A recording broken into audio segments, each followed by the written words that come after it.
Bonjour à tous et bienvenue dans notre podcast Fondation. Je suis Maxime Claval, le fondateur d'Enercool.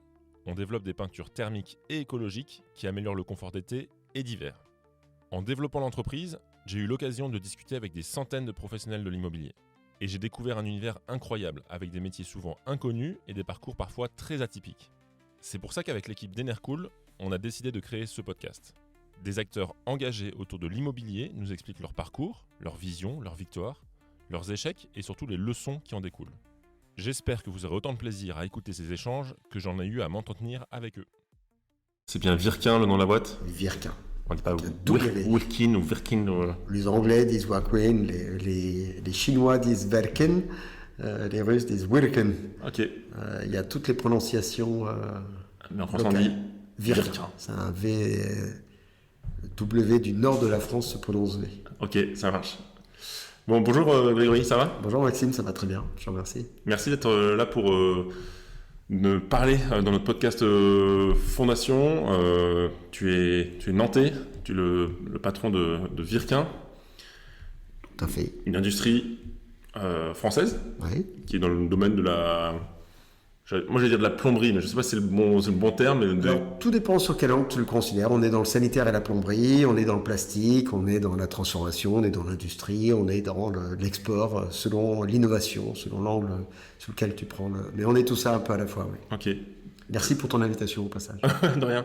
Très belle boîte. En tout cas, de notre point de vue, oui, combien de salariés, un chiffre d'affaires qui est important. On est historiquement basé à Nantes. Alors, je vais peut-être me présenter d'abord. Tu peux te présenter ta boîte d'abord. Vas-y, présente-toi. Je m'appelle Grégory Lecointe, j'ai 53 ans, je suis l'heureux papa de 2 enfants de 17 et 19 ans. En plus, aujourd'hui est une très bonne nouvelle parce que je viens d'apprendre que ma fille qui est épileptique n'est plus épileptique. Son traitement fonctionne, donc je suis très content de cette bonne nouvelle. Marié depuis 2002. Et accessoirement patron de Virkin par héritage. Virkin est le nom de jeune fille de ma grand-mère, dont je suis on dit la deuxième génération et demie, parce que la troisième a une mauvaise réputation, et parce que mon grand-père a financé, mais il n'était pas vraiment entrepreneur en tant que tel. Lui, il était la banque, et c'est mon père qui a démarré l'entreprise avec ma mère. Ok. Donc l'opérationnel a toujours été géré par mes parents, donc au titre opérationnel, on est deuxième génération, au titre générationnel, on est factuellement la troisième génération. C'est quoi l'historique de l'entreprise déjà, qui est une entreprise familiale, ça démarre comment dans toute entreprise familiale, il y a une histoire, et la nôtre, elle est intéressante et en même temps assez classique. Elle part de la Seconde Guerre mondiale, comme beaucoup d'entreprises familiales. Mon grand-père fabriquait des saxophones à Paris. Okay. Son entreprise a été bombardée, et donc à son retour des camps, il se retrouve sans activité, sans rien. C'était une famille assez bourgeoise, donc ils n'étaient pas à la rue, mais bon, il fallait travailler quand même. Et donc, il va voir un ami à lui qui avait une ferme dans le Nord. C'était Virkin, c'est originaire du nord de la France, côté frontière belge. Et son ami lui dit, écoute, occupe-toi de la ferme. Mon business qui tourne à fond, j'ai pas le temps de m'en occuper, occupe-toi de la ferme. Ma grand-mère étant plutôt une bourgeoise parisienne, la ferme, ça la faisait pas rêver. Donc, mon grand-père est allé tout seul à la ferme. Et évidemment, ça lui pesait un petit peu de ne pas être avec son épouse, certainement. Donc, au bout d'un moment, il lui dit, écoute, la ferme, c'est bien, mais moi, ma femme, elle reste sur Paris. J'aimerais soit rentrer sur Paris, soit faire autre chose. Et il le questionne sur son business. Parce qu'il était quand même un peu intrigué par une ferme qui ne tourne pas. Il y a un business qui tourne à fond, au point de ne pas pouvoir s'occuper de la ferme. Donc, ça l'intriguait un petit peu. À l'époque, celui qui avait la ferme, c'est celui qui avait les moyens. Les paysans étaient riches. Et le gars lui dit, c'est simple, j'ai une mine de charbon dans le nord de la France, et quand tu transformes le charbon en coke, tu le fais brûler, tu le chauffes, et il utilisait la chaleur, la déperdition de chaleur de cette transformation pour faire cuire des céramiques. Et après-guerre, il avait besoin de tout reconstruire, y compris les salles de bain et les cuisines, et donc il avait même du mal à livrer. À l'époque, il livrait du premier choix, du second choix, du troisième choix. D'accord. Tu pouvais installer un évier neuf, qui était visiblement éclaté, un peu fondu, etc. Mais ça se vendait, moins cher, mais ça se vendait. Okay. Tout se vendait. Et mon grand-père trouve ça intéressant, il dit, écoute, moi ça m'intéresse. Son ami lui dit, écoute, va à Nantes, j'ai pas de distributeur à Nantes, ça va le faire. Et mon grand-père prend femme, enfant, et part à Nantes. Okay. C'est ma grand-mère qui m'a raconté ça, et elle me dit, à ce moment-là de l'histoire, elle me dit, ton grand-père était un peu naïf. J'ai dit, au final, ça s'est plutôt bien passé. Plutôt bien marché. Et donc, de ma tante, j'ai appris que quand ils sont arrivés dans le début des années 50 à Nantes, rue Crébillon était une rue avec 2 tas de pierres de chaque côté. Enfin, un tas de pierres de chaque côté. Ok. La rue Crébillon était bombardée, il restait rien. Pour les non-nantais, la rue Crébillon, c'est la rue commerçante aujourd'hui. C'est le centre de Nantes, l'hypercentre. Ouais. Et moi, j'ai toujours connu cette rue très jolie, bien reconstruite, mais je ne pouvais pas imaginer qu'elle était rasée pendant la guerre. Donc, il s'installe à Nantes, boulevard Saint-Aignan, et il crée un petit négoce de sanitaire plomberie, qui était plomberie exclusivement à l'époque. Il y a peut-être un peu de sanitaire, mais surtout la plomberie. Et ils habitent au-dessus de leur magasin, comme bien souvent ça se faisait à l'époque. Et Virquin Sanitaire distribue, achète et revend des produits, tout simplement, dont les produits de son ami en Serbie. Et juste curiosité, oui. Virquin, c'est le nom de ta grand-mère? C'est le nom de mon grand-père, qui était donc le nom de jeune fille de ma mère. Ok, d'accord. Et donc il commence à faire du négoce de produits, et comme pas mal de produits plomberie autour de la guerre, la conception était assez basique. Donc les métaux, c'était tous les mêmes, la techno, c'était tous les mêmes, il y avait pas beaucoup de choix. Et je sais, tu n'as pas connu ça, tu es beaucoup trop jeune, mais du temps de nos grands-parents ou arrière-grands-parents, il y avait des toilettes au fond du jardin, c'était bien souvent séparé de la maison, pour des questions d'odeur entre autres et d'hygiène. Et c'était un trou dans le jardin ou une rigole qui allait rejoindre la petite rivière d'à côté. Et au fur et à mesure de l'amélioration de ces conditions-là, est arrivé un système à clapet qui empêchait les odeurs et surtout les rats, je pense, de remonter par les toilettes. Et ce système à clapet a été couplé avec une alimentation d'eau. Et donc, quand tu rabaissais ton clapet de toilette pour que tout tombe, eh bien, tu avais un petit filet d'eau qui venait nettoyer la cuvette en même temps, ce qui évitait les grosses disputes entre le grand-père et la grand-mère, parce que le grand-père ne remplissait jamais le broc d'eau. D'accord.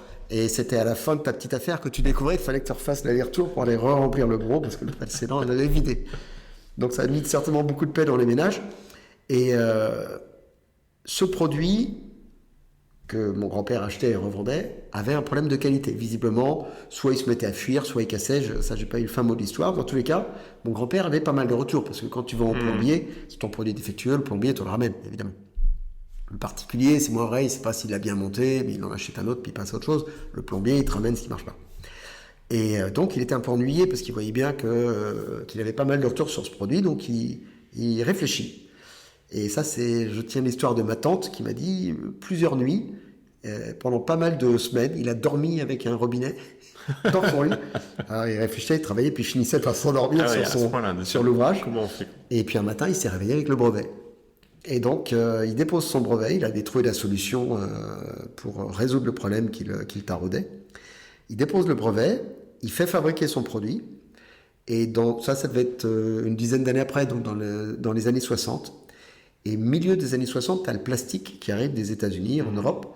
Et là, mon grand-père se dit, mais si je fabrique moi-même mon produit, non seulement je vais avoir un produit de qualité, parce que je sais ce qu'il faut que j'obtienne en termes de qualité produit, et en plus, je vais le fabriquer en plastique, ce qui sera moins cher qu'en métal, je n'aurai pas une marge de fournisseur, je serai beaucoup moins cher, et ça va marcher.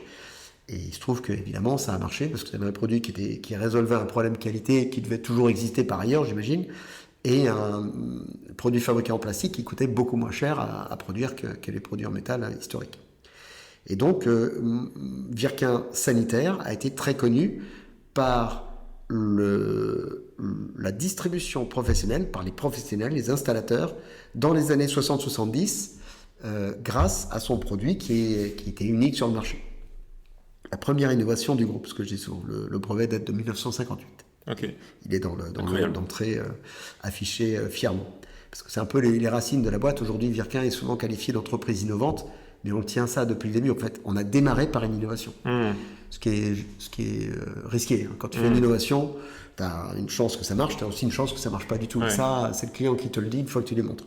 Mais aussi avec la connaissance pour démarrer de distributeur et se dire, OK, donc, là, il y a un besoin, et le besoin, on y répond mal, on va essayer d'améliorer ça. C'est pas mal. C'est ça, mais il arrive aussi que quand tu fasses une innovation, tu crois régler un problème, tu ne le règles pas vraiment ou tu en crées un autre. L'innovation, c'est assez risqué comme métier. Enfin, c'est pas sans risque en tous les cas. Mais si tu n'en prends pas, tu décolles pas. Donc, mon grand-père est parti sur une innovation, a décollé. Et puis, quand il a vu les volumes, il me s'est dit, je vais le fabriquer. Et donc, il a monté son usine. Il a mis son genre, parce que quand tu as deux filles à cette époque, tu prends le gendre Malheureusement, c'est pas... pour gérer l'entreprise. Ah, d'accord. Aujourd'hui, ça ferait un peu de bruit, je pense, mais voilà, c'était comme ça à l'époque, un autre temps. Et donc, mon père prend la direction technique de l'unité de production, on va dire, qui était un établissement de Virkin Sanitaire. Et puis, donc ça, c'est dans les fins des années 60, 68, 69. Et puis, un mélange d'opportunités. Le marché qui se développe toujours très fortement dans ces années-là. Les magasins de bricolage qui démarrent en France. Leroy Merlin et Casto ont commencé en France. Et mon père qui a une capacité à avoir des idées innovantes qui sortent vraiment du cadre. Il a créé beaucoup de produits qui ressemblent pas du tout à ce que ressemblait le produit précédent pour la même fonction. Donc il a cette capacité à vraiment, je vais pas dire des innovations de rupture, mais à se dire, bon, moi je pars sur un design complètement différent pour faire la même fonctionnalité. Ça, c'est une vraie force. Il est donc technique, créatif et commerçant. Donc quand tu as ces trois compétences dans une tête, tu arrives à faire du commerce assez rapidement, et effectivement, très vite. Virkin Plastique, l'établissement de Virkin Sanitaire, qui fabriquait le brevet de mon grand-père, a commencé à devenir gros, puis très significativement plus gros que Virkin Sanitaire lui-même.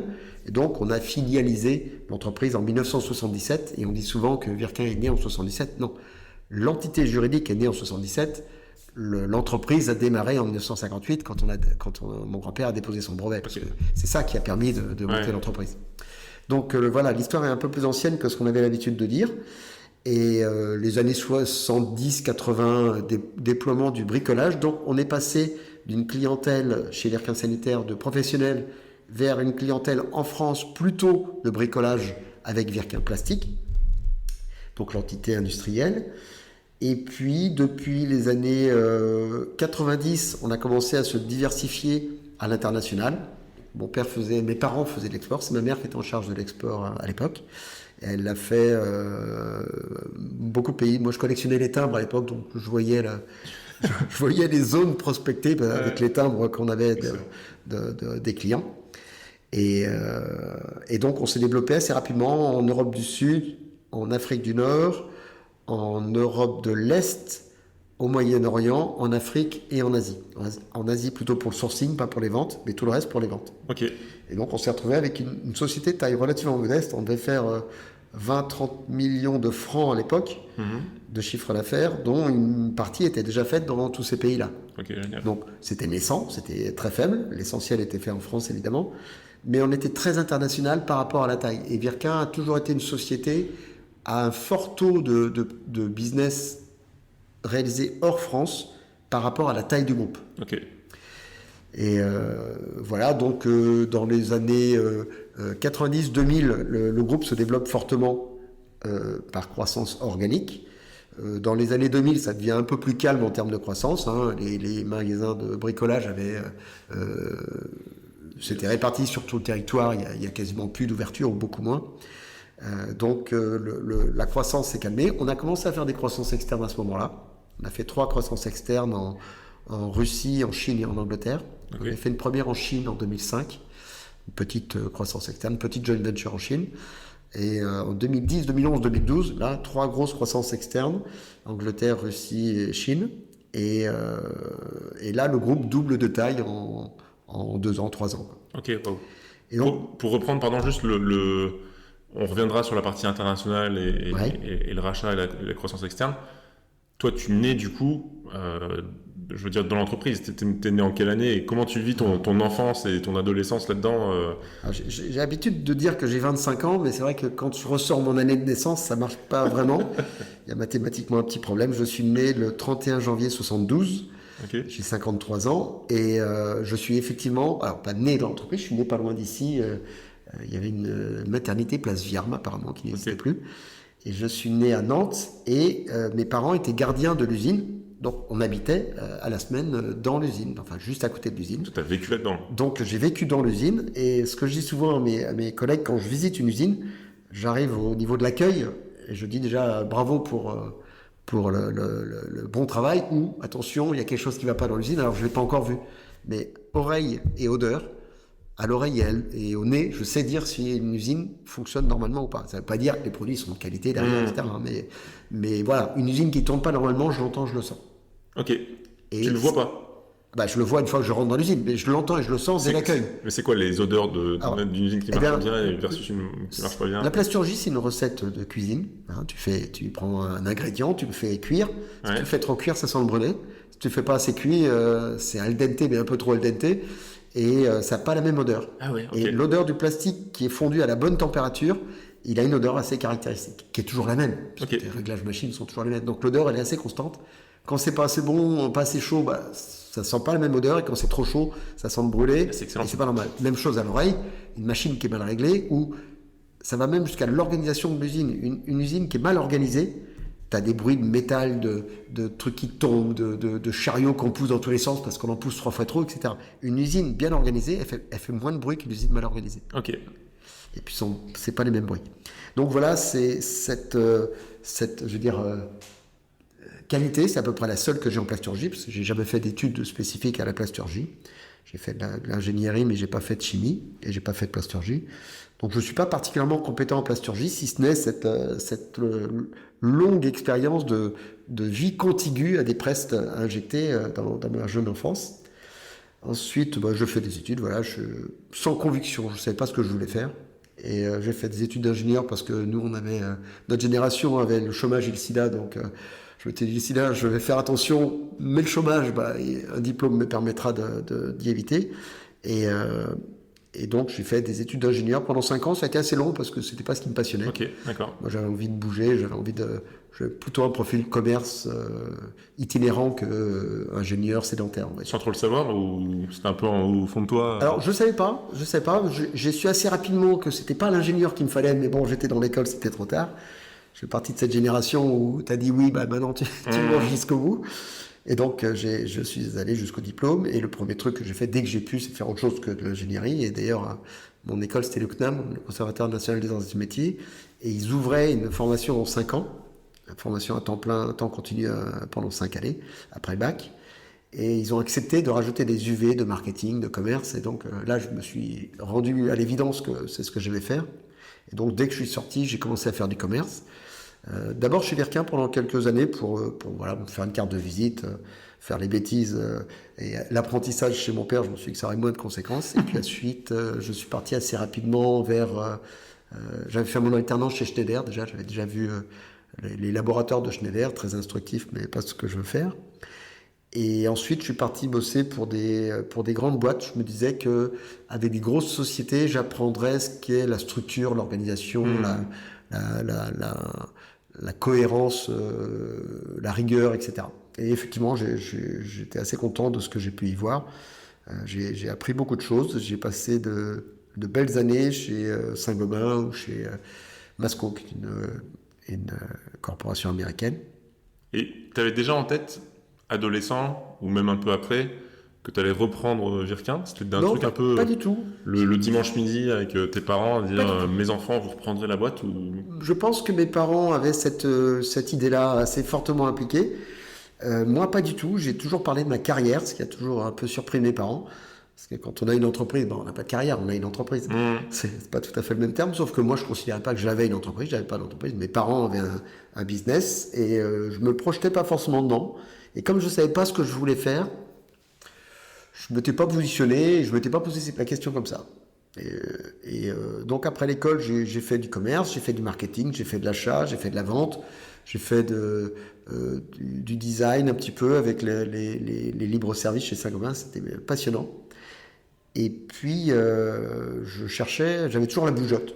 Donc je bougeais pas mal chez Saint-Gobain, j'avais 70 agences à suivre, donc j'étais tout le temps sur la route. 70 agences 70 agences sur la région centre, je m'occupais des libres services de la région centre. D'accord. Et donc, le libre service, c'était X milliers de références. Et si tu n'étais pas sur place à voir ce qui se passe dans le magasin, les gars vendaient du ciment, des parpaings, de la toiture. Mais bon, le libre service, c'était pas le cœur de gamme. Donc, il fallait souvent être dans les agences pour présenter les innovations, les promotions, s'assurer que les marchandiseurs avaient fait leur boulot de maintenance, etc. Enfin bref, que le libre service soit propre. Et donc, je bougeais beaucoup. Mais je bougeais entre Troyes, Tours, Clermont-Ferrand et Limoges. Enfin, Limoges-Clermont-Ferrand. Okay. J'avais le gros carré central. Et à un moment, j'ai commencé à trouver le carré un peu petit, donc j'ai voulu aller plus loin. Et donc j'ai été chassé par des Américains pour vendre en France, en Europe plutôt. Donc là, j'ai commencé à tourner sur l'Europe et j'étais basé à Paris. Ok. Et donc j'ai fait pendant 3 ans un challenge qui était très intéressant. Et au bout de 3 ans, je dis bon bah voilà, maintenant je voudrais aller travailler à l'étranger. Je voudrais pas me déplacer pour aller voir des clients à l'étranger. Je voudrais être basé dans un autre pays. D'accord. Et là, on n'a pas trouvé d'entente. Alors c'est une boîte américaine, à mon avis, il y avait tout ce qu'il fallait, mais bon, il devait me trouver satisfaisant à mon poste en France. Et donc il voulait que je reste en Europe pour vendre ce que je faisais, pour continuer ce que je faisais plutôt. Et donc je suis allé voir mon père. Puis je lui ai dit bah écoute, moi je veux bouger. Ma femme est prête à me suivre pendant 3 ans. Donne-moi une liste de pays dans lesquels on pourrait aller travailler pour Virkin pendant 3 ans. Et là, j'ai toujours cette liste que mon père me met sous le nez, d'une longue liste de pays en guerre, où il y avait de la famine ou des gros problèmes. Bon, bof. Et donc, dans cette liste, il y avait la Russie. Et là, je me dis quand même, la Russie, tiens, je ne connais pas du tout. Allez. Et ma femme me suit, et OK pour la Russie. Donc, on part avec notre enfant qui avait 1 an, on part à Moscou. Ah oui, incroyable. En quelle année ? Et c'était pas une expatriation. J'étais le premier expat du groupe, donc je prends femme et enfant, on prend un billet d'avion, et puis sur place, on va chercher un appart, quoi. Incroyable. Donc on s'est débrouillé un peu tout seul. C'était une expérience très intéressante. Là, c'était en 2006, on venait tout juste de démarrer l'unité de production à Moscou, à côté de Moscou, dans une ville qui s'appelle Naginsk. Et là, j'ai passé 3 ans. Alors, c'était exactement ce que je voulais. Je voulais quelque chose d'intensif, de difficile pour apprendre. Ça a été très intensif, ça a été très difficile, mais ça a été passionnant. Et je suis parti en 2010 avec une entreprise qui avait été démultipliée évidemment en taille, parce que la croissance du marché à l'époque était très forte. Zone difficile, l'administration très compliquée, tu restes un étranger surveillé. Okay. Et donc faut pas les embêter, quoi. Faut pas parler politique, il faut éviter d'avoir affaire à l'administration dans la mesure du possible, parce que le danger est réel. Okay. Bon, ensuite, si tu fais un peu attention, t'écoutes les conseils de l'ambassade, tu fais pas n'importe quoi et ça se passe bien. Ouais. Mais il faut vraiment faire attention, on est vraiment surveillé. Et ça a toujours été un pays de surveillance. Et donc tu passes 3 ans en Russie, c'est ça ? 3 ans en Russie. Ma fille naît pendant qu'on est à Moscou. Et puis en 2010, on fait une deuxième joint venture en Chine. Okay. Et donc là, je me dis, 2 joint ventures en Chine, il doit se passer des trucs en Chine. Je parle à ma femme qui me dit, bah écoute, pourquoi pas, mais 3 ans de plus. Mais 3 ans. Parce que du coup, ça faisait 6. Parce que ta femme en Russie, elle travaille ou... Alors, ma femme est dentiste de formation et son rêve, c'est de faire de l'orthodontie, la pédo-orthodontie. Okay. Et donc, en Russie, elle a trouvé un cabinet tenu par des Français qui faisait de la dentisterie, mais de la dentisterie de luxe. Et là, elle a fait des trucs absolument incroyables. C'était tout près de la place Rouge, donc il y avait tout le Kremlin qui venait soigner dedans, des gens avec beaucoup de moyens. D'accord. Et elle me disait qu'elle mettait l'équivalent d'une voiture de luxe dans la bouffe d'une seule personne, ce qui est totalement inconcevable pour nous. Mais voilà, donc elle a appris beaucoup aussi et s'est éclatée. Et donc du coup, elle était OK pour partir 3 ans de plus. D'accord. Et là, ça a été une autre histoire pour elle, parce qu'on arrive à Hong Kong, on se base à Hong Kong, et là, on se rend compte qu'elle ne peut pas travailler. Parce que Hong Kong, c'est les règles anglaises, et les Anglais ne reconnaissent pas les orthodontistes français, apparemment. Ils doivent pas être oui, pour des questions vraiment de travail. C'est peut-être aussi du protectionnisme. Enfin, j'ai jamais su vraiment, mais en tous les cas, c'était très compliqué. Il fallait qu'elle repasse son diplôme, ce qu'elle a essayé de faire, et puis elle n'est pas arrivée. Ok, incroyable. C'est fou ça. Ok, donc 3 ans en Russie, ensuite en Chine. En Chine. Toi, à ce moment-là, t'es quoi ? T'es salarié de la boîte Oui, je suis rentré comme je suis rentré même directeur commercial de Virkin Russie. Ok. Et puis après quelques mois, on a inversé les rôles avec le directeur général, parce qu'on s'est rendu compte que lui il vendait beaucoup mieux que moi, et puis que moi je gérais mieux l'usine que lui. Ah oui. Okay, donc on a inversé nos rôles d'un commun accord, et puis ça s'est très bien passé. Et en Chine, pareil, je suis arrivé, j'étais directeur. Il n'y avait pas vraiment de titre. Voilà, j'étais responsable de la zone Chine, on va dire. Il fallait que ça tourne, quoi. Voilà, il fallait que ça tourne. Là, ça a été une autre histoire, parce que donc, j'avais 2 usines. Une à Shenzhen qui fabriquait des moules et un petit peu d'injection, avec un associé minoritaire qui pilote. et une à Zhongshan, au sud de Canton, avec un associé minoritaire qui est censé pas piloter. Et dans les deux cas, ce n'était pas du tout ce qui était écrit qui se passait dans la réalité. Donc, j'ai mis 8 ans à suer sang et eau pour rendre cette filiale lisible, enfin ces deux entités lisibles, que j'ai fini par regrouper d'ailleurs. Et ça se termine souvent comme ça en Chine. Tu sors, le minoritaire te harcèle au plus haut point jusqu'à ce que tu payes ce que ça ne vaut pas pour qu'il parte. Okay. Et puis une fois que tu es tout seul, ça marche assez normalement. Donc j'ai mis longtemps parce que c'était dur. On s'y était sans doute un peu mal pris au départ. Et ça fait partie des retours d'expérience. Moi, j'aime beaucoup le retour d'expérience. Ça évite de faire les mêmes erreurs un trop grand nombre de fois, on va dire. Et ça fait partie des retours d'expérience. C'est 3 croissances externes coup sur coup. La 4e, qui aura lieu un jour ou l'autre, se passera pas du tout de la même façon parce qu'elle sera pas opportunistique et traitée un peu rapidement comme on a pu le faire parfois. Il y a un travail de juridique et de due deal qui est à faire de façon très méticuleuse. Et je pense qu'on est allé un peu vite. Ok. Embarqué par des pieds de confirmation de c'est super et on rentre en Chine, etc. Mais c'est pas si simple que ça, il faut savoir où tu mets les pieds, sinon tu peux te prendre une grosse gamelle. Donc on s'est pas pris une gamelle, mais je pense qu'on est passé plusieurs fois pas loin de la correctionnelle. Et donc ça m'a pris 8 ans. Donc là, mon épouse a trouvé le temps un peu long, 8 ans en Asie. Vous étiez 8 ans en Asie. Ok, donc tu passes 3 ans en Russie, 8 ans en Chine. Donc et là, j'ai une femme qui un jour ou l'autre m'a rappelé à l'ordre en disant « Je veux travailler en France ». Ok, ça marche. Et donc on est rentré en France fin 2018. Et là, on a mis en place, on a modifié la gouvernance parce qu'en fait, il n'y avait pas vraiment de gouvernance entre mon frère et moi, enfin entre mes frères et moi. On avait les assemblées générales. J'ai un frère qui est opérationnel avec moi, il y a un qui est sleeping partner, et ça marchait pas vraiment parce qu'il y en a un qui n'était pas du tout impliqué, l'autre qui était très impliqué mais qui n'avait pas la même vision que moi. Et quand il fallait prendre une décision, un jour, on s'est retrouvé un pour, un contre, une abstention. On s'est dit, ça marche pas. 3 tiers, ça doit être un nombre impair. Je crois que c'est Churchill qui disait pour diriger une entreprise, faut être un nombre impair et 2 c'est déjà trop, ou 3 c'est déjà trop. Donc c'est exactement ce qui s'est passé. On s'est dit que pour que ça gère bien, il fallait qu'il y en ait un qui prenne le lead, les responsabilités et le lead, avec les avantages et les risques qui vont avec. Et donc j'ai racheté une part des actions d'un de mes frères. J'ai pris la présidence du groupe. Et puis là, j'ai commencé à faire ce que j'avais envie de faire depuis longue date, que j'avais appris dans ces grandes entités, c'est mettre de la rigueur, mettre en place des méthodes standards.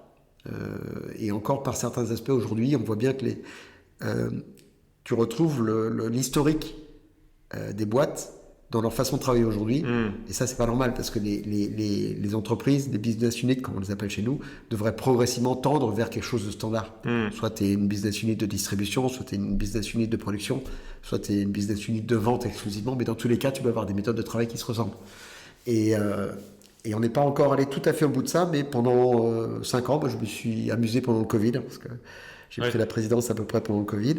Et on a déménagé 4 sites de production, on en a fermé un, on a remplacé beaucoup de matériel, j'ai changé le COMEX, j'ai remplacé beaucoup de monde et de machines et d'entreprises et d'usines pour moderniser notre société, notre groupe, et le mettre en ordre de marche de façon un peu plus cohérente, on va dire. Moi, je trouve que il y avait plein de bonnes initiatives dans tous les sens, mais ça tirait à 360 degrés, et donc, quand t'as les chevaux qui tirent à 360 degrés, t'es pas certain d'avoir une grande vitesse sur la voie romaine, tu vois ce que je veux dire. Et donc là, on est en train petit à petit de remettre, et ça y est, depuis 3 ans maintenant, le groupe a pris une vitesse de chiffre d'affaires. Alors, chiffre d'affaires, on est toujours un peu faible en termes de croissance organique, mais je pense que 2026 va apporter des bonnes nouvelles. Et en termes de rentabilité, on voit bien que le fait de tous travailler, de plus travailler dans le même sens, on va dire, apporte une vraie efficacité. Donc, globalement, on arrive à faire le travail un moins grand nombre de fois pour le même résultat. Ok. Ce qui est donc intéressant. Bonne nouvelle. Comment vous faites le développement international ?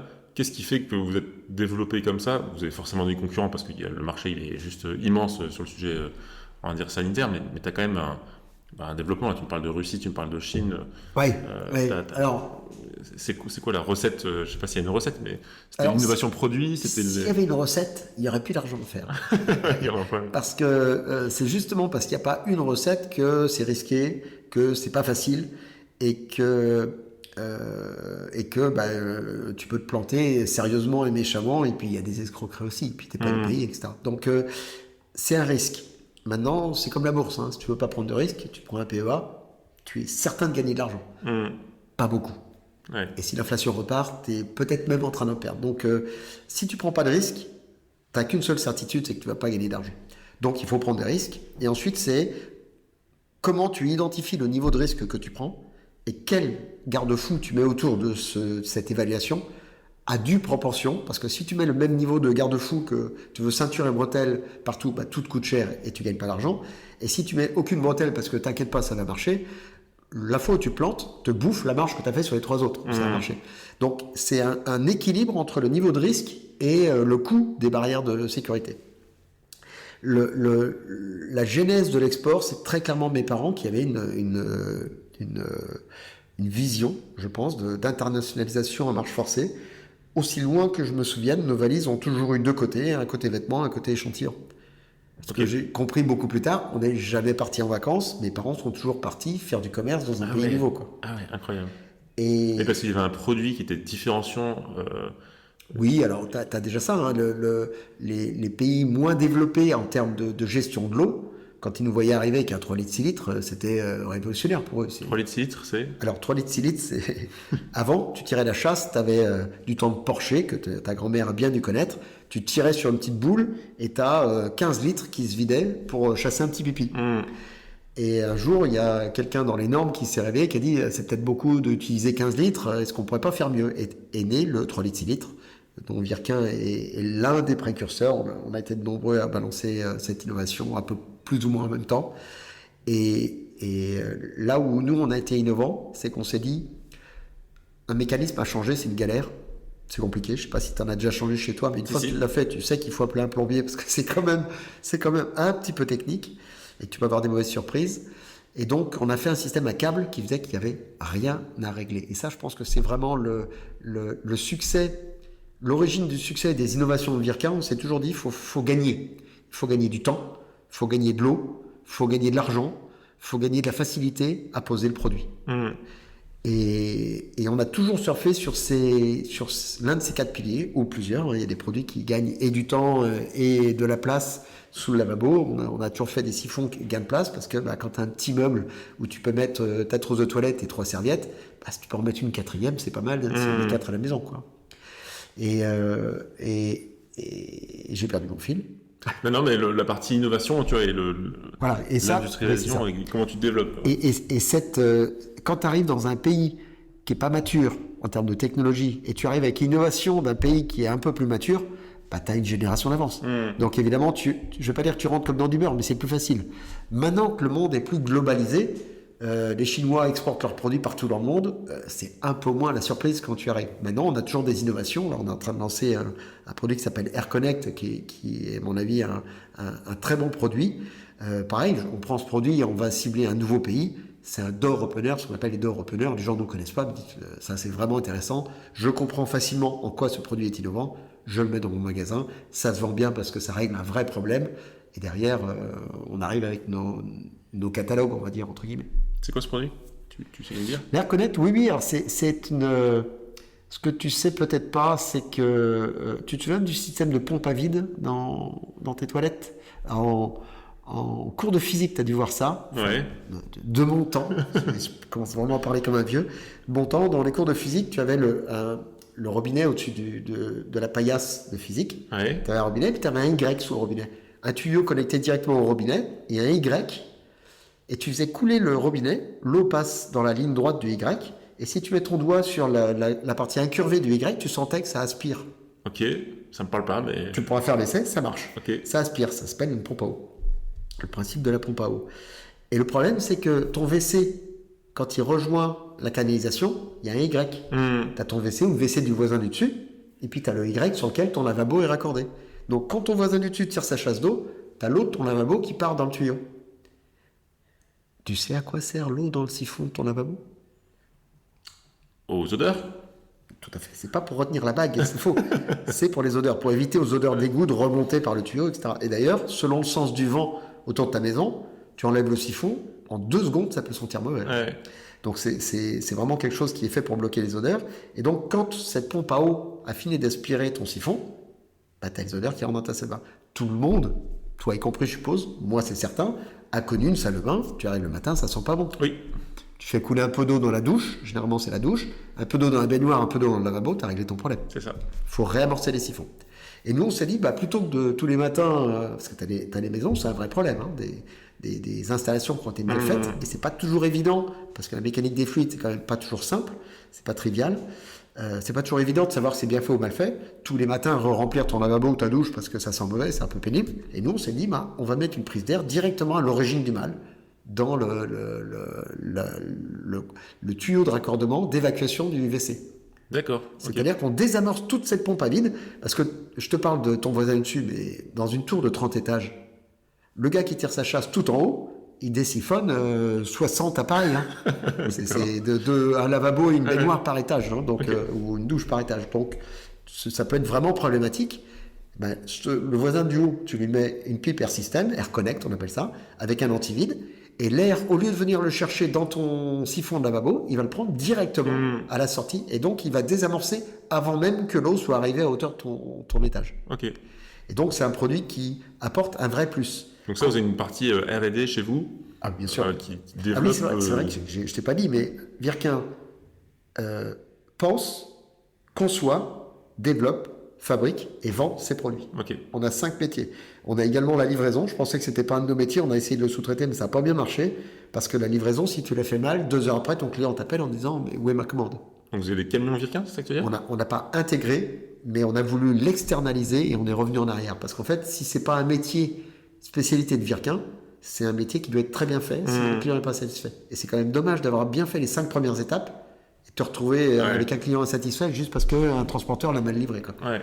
Donc, on a repris la main sur la gestion de la logistique. C'est le dernier des métiers, mais avec la qualité, c'est celui qui, s'il n'est pas bien fait, ça ne sert à rien de faire tout le reste. Bien sûr. Vaut mieux rien faire que tout bien faire et puis de se planter sur la dernière étape. C'est celle qui coûte le plus cher quelque part. Voilà, que dire... R&D, pardon, je veux bien creuser la partie R&D. Alors, R&D. Comment tu identifies le problème, comment tu as des équipes qui trouvent les solutions et comment tu te dis, là, je la passe en prod pour développer, parce que là, il y a un marché, il y a des choses. Alors, personnellement, je suis convaincu que l'innovation, c'est un clé facteur de succès absolument essentiel. Et donc, si je te donne mes secrets, je vais être obligé de repartir avec ton micro, ce serait dommage. Mais je vais quand même te donner quelques astuces qui sont au final que du bon sens. Je suis ingénieur. Ouais, ingénieur, c'est bien. Donc, je suis capable de faire plein de choses. Et puis, quand je fais les choses, c'est bien. Le problème de ça, pourquoi je te dis ça ? Parce que la France est un pays de très bons ingénieurs. Et que l'ingénieur est quelqu'un qui a appris des techniques complexes et qui du coup se complaît dans une forme de complexité. Je ne sais pas si... Si, je veux dire, ouais. Et le risque de ça, c'est de finir par faire de l'innovation pour soi et puis pour le client. Et nombre de fois, j'ai vu dans mon parcours, et pas que chez Virquin, hein, bien évidemment, c'est une maladie entre guillemets qui est plutôt française, mais qui pas que. C'est des gens qui viennent avec une innovation technique qui, esthétiquement, dans la technique de la technique, est belle, mais pour le client, pour l'installateur, pour l'acheteur, pour l'utilisateur, alors là... T'as pas mis d'intelligence artificielle dans le siphon, voilà, c'est ça. Si je commence à parler litre-minute sur des mécanismes ou des systèmes de vidage, je suis pas sûr que même les plombiers comprennent de quoi je parle. Non pas parce que c'est techniquement complexe, mais parce que simplement personne n'a aucun ordre de grandeur. Et donc, il faut avoir le bon discours, il faut avoir la bonne innovation, et qu'il soit capable de se comprendre. Je vais te prendre un autre exemple. On a, dans cette techno-membrane anti-vide, on a lancé l'un des premiers produits, ça va être le deuxième à l'époque, c'est le nano. C'est un système, je t'en parlais tout à l'heure, de gagner la place sous le lavabo, pour les petits meubles. Un nano, c'est très bien, ça fait 67 mm sous le lavabo, et ça te permet de siphonner ton lavabo, et de garder donc beaucoup de place pour tout le reste. Et ce produit a plein d'avantages. Tu as un culot c'est un système qui se déclipse, plutôt que de se dévisser. Tu as des écrous qui sont prisonniers, ce qui fait que quand tu le défais, tu le fais un quart de tour, il ne peut pas tomber. Donc tu ne vas pas le perdre, aller chercher, oublier le joint, etc.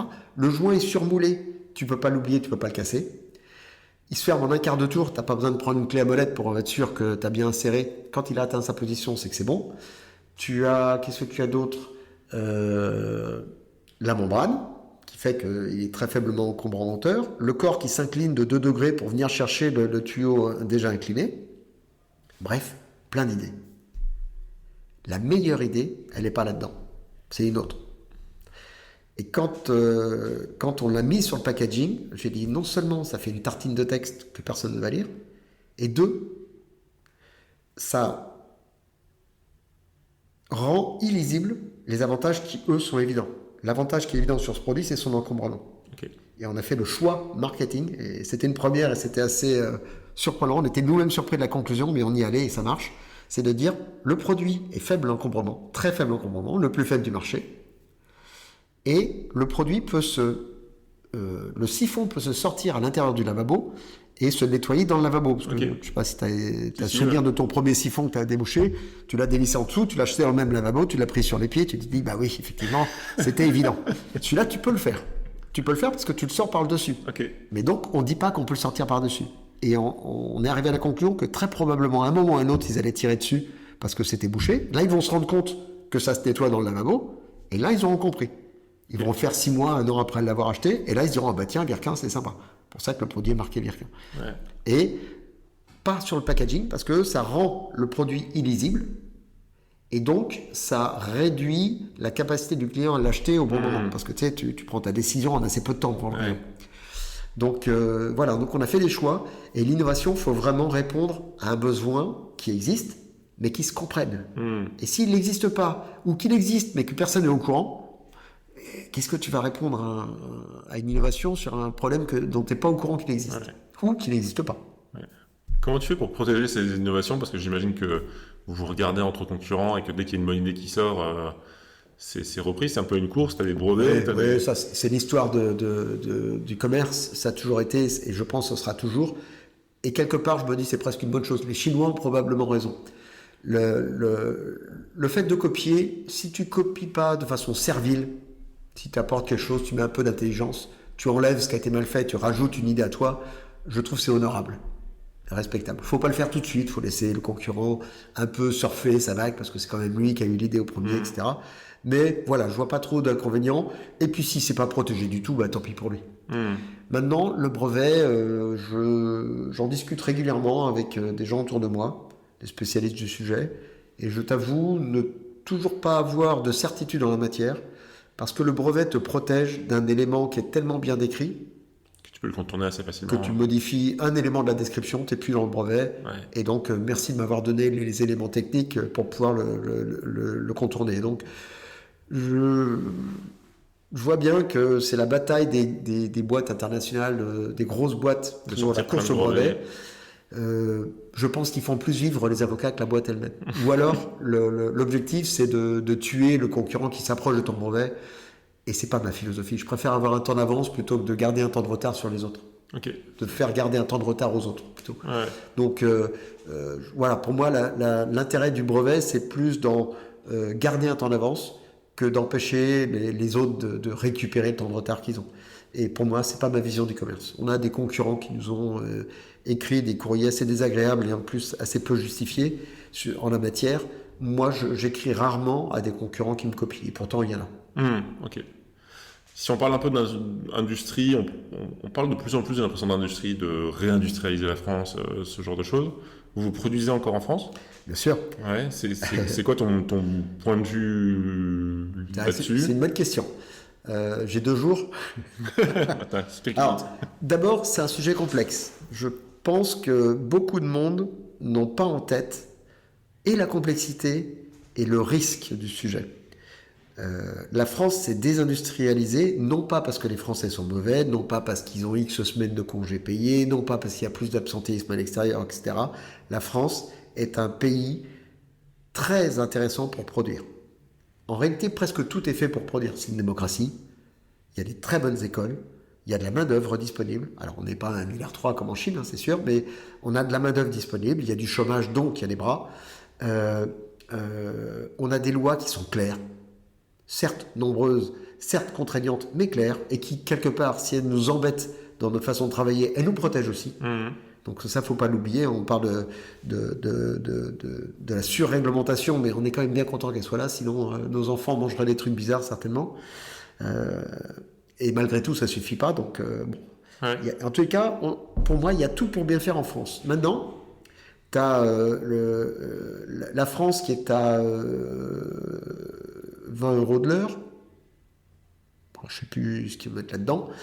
La Chine est à 2 euros. Et la Chine, quand un Chinois bosse moins de 60 heures par semaine, c'est un problème. On a eu un audit social de Leroy Merlin, enfin le groupe ADO, en Chine, dans notre usine de Chine, et ils nous ont dit c'est inadmissible, vous devez descendre à 48 heures. J'ai dit pourquoi à 48 heures? Parce que c'est les normes anglaises ou normes françaises. J'ai dit mais vous n'êtes pas en France si vous êtes en Chine. Et je leur ai fait assister à un tour de table avec des Chinois, et je leur ai dit les gars, vous n'allez bosser que 48 heures maintenant. Je lui ai dit qu'est-ce que vous allez faire? Et tous ont dit on va démissionner. Donc je dis monsieur le client, qu'est-ce que vous voulez? Une usine qui bosse 60 heures ou une usine qui bosse pas? Parce que si vous voulez faire des 35 heures en France, en Chine, ça ne va pas marcher. Les gens vont partir. Et pourquoi ils partent? Parce qu'ils sont payés X, c'est 42 heures, je crois, le temps de travail en Chine. Et ils sont payés en heures sup le reste du temps. Et les Chinois ont envie de gagner de l'argent. Donc, qu'est-ce qu'ils font? Mais ils bossent plus. Gagner plus, travailler plus pour gagner plus, ça marche vraiment en Chine. À tel point que ce sont les salariés qui l'imposent. Évidemment, il y a des dérives. Évidemment, il y a des systèmes qui ne marchent pas. Évidemment, il y a des entrepreneurs qui ont dû en abuser, etc. C'est beaucoup moins vrai. Aujourd'hui, la Chine est quand même un pays qui s'est beaucoup modernisé. Mais le calcul qu'on faisait sur nos produits, c'est certainement pas vrai sur tout. Ça dépend des typologies de produits et des typologies de codes douaniers. Mais un produit qui me coûte 100 à Shenzhen, sur la plateforme logistique de Shenzhen, il me coûte 106 rendu à Carquefou. Sachant que mes salariés coûtent 10 fois plus cher et travaillent 2 fois moins, à quel moment je vais être compétitif? Donc, malgré tout, on arrive à l'être, enfin je pense. Je ne suis pas défaitiste dans le sens où j'ai jamais bien compris pourquoi les droits de douane étaient un problème. Oui, il y a une réciprocité, pas tout le temps la preuve. On vient de se faire passer 15% sans réagir, donc c'est que c'est possible. Et puis, je ne vois pas pourquoi, quand bien même on vendrait un peu moins de champagne en Chine, à quel moment ce serait négatif pour la France ou l'Europe de se protéger d'une vague submersive de produits chinois. Avec en plus, j'imagine, des qualités soit de production, soit de respect justement de normes, que ce soit environnementales ou sociales dans nos choses, qui sont, j'imagine, quand même un cran plus élevé entre l'Europe et la Chine et le pays asiatique. Alors, je ne suis pas un spécialiste des normes. Ce que je peux te dire, c'est que on ne fait quasiment plus de chromage en France. Les produits chromés, c'est les pièces métalliques ou plastiques recouvertes d'une couche de chrome pour qu'elles brillent, ça n'existe plus en France. Pourquoi? Parce que la France, l'Europe d'ailleurs, a mis en place des normes. Le chrome, c'est polluant, c'est cancérigène. On veut que vous respectiez tel et tel talent. Ce qui fait que tu avais besoin de construire une centrale nucléaire pour combien de pièces plastiques? Tout est parti en Chine. Donc, on a envoyé en Chine la pollution qu'on ne voulait plus faire en France. En fait, c'est ça qui s'est passé. Quelque part, là, c'est l'aspect négatif des normes. C'est plutôt que de trouver un moyen intelligent de réduire la pollution, on a envoyé notre pollution en Chine. Ce n'est ni moralement bien, ni économiquement efficace. Mais c'est bien ce qui s'est passé. Et aujourd'hui, les Chinois, ils ont dit, vous êtes gentils avec votre pollution, mais on va mettre des règles en place. Et les usines de chrome que j'ai visitées en Chine, elles sont reliées directement au gouvernement local, qui suit les niveaux de qualité de prélèvement d'eau qui ont lieu toutes les heures, je crois. Enfin, c'est une usine de tableaux électriques qui envoie les informations chimiques directement au gouvernement pour démontrer qu'il ne pollue pas, il respecte les normes. Donc il y a des normes qui sont extrêmement strictes, elles existent, et comme bien souvent dans les pays en voie de développement, les normes sont les mêmes que partout, sauf qu'elles sont plus ou moins respectées, et plus ou moins enforced, appliquées par les juridictions locales. Donc la Chine a des règles, et ces règles évoluent petit à petit. Les Chinois font les choses intelligemment, ils avancent, ils savent bien que toutes les entreprises ne payent pas toutes les cotisations sociales, retraites, etc. C'est connu, et ils savent bien que s'ils demandent tout d'un coup, ils vont tuer le business, donc ils le font progressivement. Contrairement à nous, en France et en Europe, où je trouve on a tendance à dire 2035, c'est fini, il n'y aura plus de moteur thermique. Et puis après, obligé de rétro-pédaler parce qu'évidemment, c'est compliqué, c'est bizarre. Il y a je ne sais pas combien de millions de salariés qui dépendent de l'industrie thermique. Et puis on se dit en 2035 tout aura changé. Peut-être, mais peut-être que tout le monde sera au chômage aussi. Donc rétropédalage, tout ça, ça montre moins de préparation que la Chine qui a une vision très long terme. Et les Chinois bossent bien, ils bossent beaucoup, pour pas cher, et ils ont envie de bouffer le monde, et ils sont en train de bouffer le monde. Ouais. Ils sont à 35% des biens industriels produits en Chine. En 2050, ce sera 50%. Donc dans 15 ans, la moitié de l'industrie sera en Chine. C'est en train de se passer. Et je ne vois pas dans les débats actuels, qu'ils soient entre entrepreneurs, ou qu'ils soient au niveau de l'État, ou au niveau de l'Europe, quoi que ce soit qui m'indique que demain, on sera mieux armé par rapport à la Chine. Il va falloir qu'à un moment, on arrête d'avoir peur de prendre des décisions, pour prendre des décisions qui s'imposent, pour arrêter de mourir. Là, on est en train de saigner, et on se bat sur la couleur du pansement qu'il va falloir mettre sur la plaie. Ouais. Sachant que le pansement n'est pas la solution, parce que la plaie fait des 20 cm de long, et qu'il y a 2 artères de couper. Donc, faut changer le débat de niveau. Je pense que l'Europe a compris, l'État aussi a commencé à comprendre que la naïveté, c'était bien. Je crois qu'on est en train d'arrêter nos subventions aux pays en voie de développement à la Chine. À mon avis, c'est juste 20 ans trop tard, mais bon, pour te dire à quel niveau on est rendu. Mais je crains que le temps qu'on passe de la prise de conscience à la rédaction des textes, à l'acceptation des textes et à la mise en opération effective, et ensuite couper tous les contournements inévitables qui vont se mettre en place pour contourner toutes ces nouvelles normes qu'on va mettre en place, il va se passer 20 ans, et dans 20 ans, je ne sais pas quelle entreprise industrielle sera encore en vie face à des Chinois qui ont décidé de tout bouffer. Ouais. Quand j'en ai parlé avec les Chinois, ils ne disent pas souvent ce qu'ils pensent, mais ça leur arrive de dire ce qu'ils pensent. Ok. Et une fois, j'ai discuté avec je me demande si c'était pas un mix d'entrepreneurs et de politiciens, parce que souvent là-bas, les politiques ont leur business, ça facilite les choses, certainement. Et je lui avais dit, mais on sent que vous avez vraiment envie de gagner la compétition économique mondiale. Et il m'a répondu, et il rigolait pas, il m'a regardé d'un air presque menaçant, en disant, c'est pas qu'on souhaite, c'est qu'on le mérite. Ah ouais. Je crois que ces mots, alors c'est traduit, mais on nous le doit. Ok. C'est-à-dire la Chine s'est fait humilier pendant pas mal de siècles avec les comptoirs, avec les Européens qui se battaient chez eux, pour les plumer, certainement. Il y a une sorte de revanche. Oui, il y a très clairement une revanche, et à leur place, je serais sans doute un peu pareil. La grosse différence entre les Chinois et l'Europe, c'est que les Chinois, ils sont 1,3 milliard derrière Xi Jinping, il n'y a pas une tête qui bouge, et le jour où ils disent en avant, ils y vont tous, et ils sont en train d'y aller, et nous, on est en train de discuter du processus budgétaire et du 49.3, les Chinois, ils rigolent. Ouais. J'aurais aimé que tu vois la tête de l'Assemblée. À Hong Kong, il y avait une réunion des entrepreneurs chinois, et il y avait le consul ou l'ambassadeur chinois en France qui expliquait à cette assemblée d'entrepreneurs chinois les 35 heures. Mais ils ne comprenaient même pas. Ils ne comprenaient pas le concept. Mais pourquoi vous avez fait ça ? Vous voulez mourir Ouais. Ils étaient presque attristés de cette approche. Alors, c'est sûr, ici, quand tu bosses sur une machine 35 heures par semaine, tu dors bien le soir, tu es fatigué, c'est clair. 35 heures, c'est moins fatigant que 39 ou 42, 48 ou 60. Mais n'empêche, il y en a qui bossent 60. Ouais. Et nous, à 35, on doit se battre contre les 60. Ouais. Une semaine en Chine, c'est presque 2 semaines en France. Quoi, Oui, c'est à peu près ça. Et c'est très difficile d'être compétitif. En 3 mois, les gars, toi, tu mets 1 an ou 2 ans à développer un produit. Eux, ils mettent 3 mois. Donc, ils prennent ton produit, ils en font la photocopie. 6 mois après, tu retrouves ton produit sur le marché 2 fois moins cher que toi, tu le fabriques. Ouais. Ils sont capables de faire ça. Et ils le font vite. Et ils le font relativement bien. Et là, maintenant, ils sont sortis de cette phase de copiage bête et méchant. Maintenant, ils innovent. Ouais. Ils arrivent avec des voitures. J'ai des amis qui me disent BYD, c'est quand même pas mal ce qu'ils font. Hein. C'est même très bien, je crois. Enfin, de ce que j'en ai compris, c'est impressionnant. Ouais. C'est très bien. Et donc, tu as des gens qui vont acheter BYD sans comprendre qu'ils achètent leur chômage futur. Ouais, donc la question, c'est comment on protège tout ça. En tout cas, comment on se... Si tu ne le protèges pas, moi, je serais très curieux de connaître les vrais chiffres. Parce que je pense que c'est le genre de sondage que tu fais. C'est comme le Front National il y a 20 ans. Personne ne voulait voter pour eux au sondage. Puis aux élections, ils ramassaient 20% des voix. Ouais. Donc, il y a une petite honte. On sait bien que c'est pas bien. Il vaudrait mieux acheter Renault que BYD. Mais n'empêche qu'au final, quelle proportion vont acheter BYD parce que c'est mieux et moins cher ? Ouais, bien sûr. La moitié ? Ouais. On commence à en voir de plus en plus ici. J'ai entendu des chiffres. Tu sais combien d'avions atterrissent chaque jour de Chine en Europe pour livrer les produits Chine et Temu et compagnie là ? Non, je sais pas.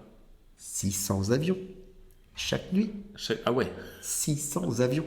C'est 12 millions d'acheteurs ou d'achats, je ne sais plus, rien que sur Chine en France par an. Tout le monde achète. Il y en a qui doivent acheter tous les jours, mais c'est dramatique en fait ce qui se fait. Et nous, on est en train de mettre des LED pour consommer moins d'énergie. On se fait livrer nos affaires par avion de Chine. Ouais. On marche sur la tête complet, quoi. Et ça, je pense que le temps que la population, dans son ensemble, dans sa majorité, commence à comprendre ce phénomène et commence à changer ses comportements, les industries françaises et européennes seront mortes, bouffées ou rachetées. Ça, c'est l'étape qui est en cours maintenant. C'est plus livré de Chine, c'est fabriqué en Europe par des Chinois. Ça marche. Ouais, c'est un sujet complexe. Et en même temps, individuellement, je dis, est-ce que les gens ont envie de bosser 60 heures Clairement pas. De toute façon, une fois que tu as donné, c'est des évolutions à cliquet, tu ne reviendras jamais en arrière. Les gens ne veulent pas bosser plus, non, c'est un acquis, on ne va pas revenir en arrière. Et puis, à quelle vitesse on va être prêt d'accepter que notre comportement a un problème, génère un problème économique sur le long terme, moyen long terme, et donc il faut que je change mon comportement, mais je gagne la moitié du SMIC, et comment je vais m'acheter une voiture plus chère avec des revenus qui sont insuffisants. Ouais. Donc c'est une équation extrêmement complexe. Comme toute équation, je pense qu'on peut trouver des solutions, il faut trouver des solutions. Je crains qu'on ne soit pas en train d'aller dans le sens de trouver des solutions, mais plutôt dans le sens de faire démouliner avec les mains pour expliquer qu'il faut voter pour moi, mais pas pour l'autre. Ouais. Et ça ne nous fera pas gagner la guerre économique. Pour revenir sur la partie industrie, du coup, de ton côté, vous avez plusieurs usines un peu partout dans le monde, parce que On en a 6, oui. On a une usine en France, qui est l'usine historique, alors qui n'est pas la première usine, celle dans laquelle je suis né, elle est à 200 mètres à vol d'oiseau de là où on est aujourd'hui, à Carquefou. On est implanté, donc dans l'ordre, ça a dû être la Roumanie, je parle des usines,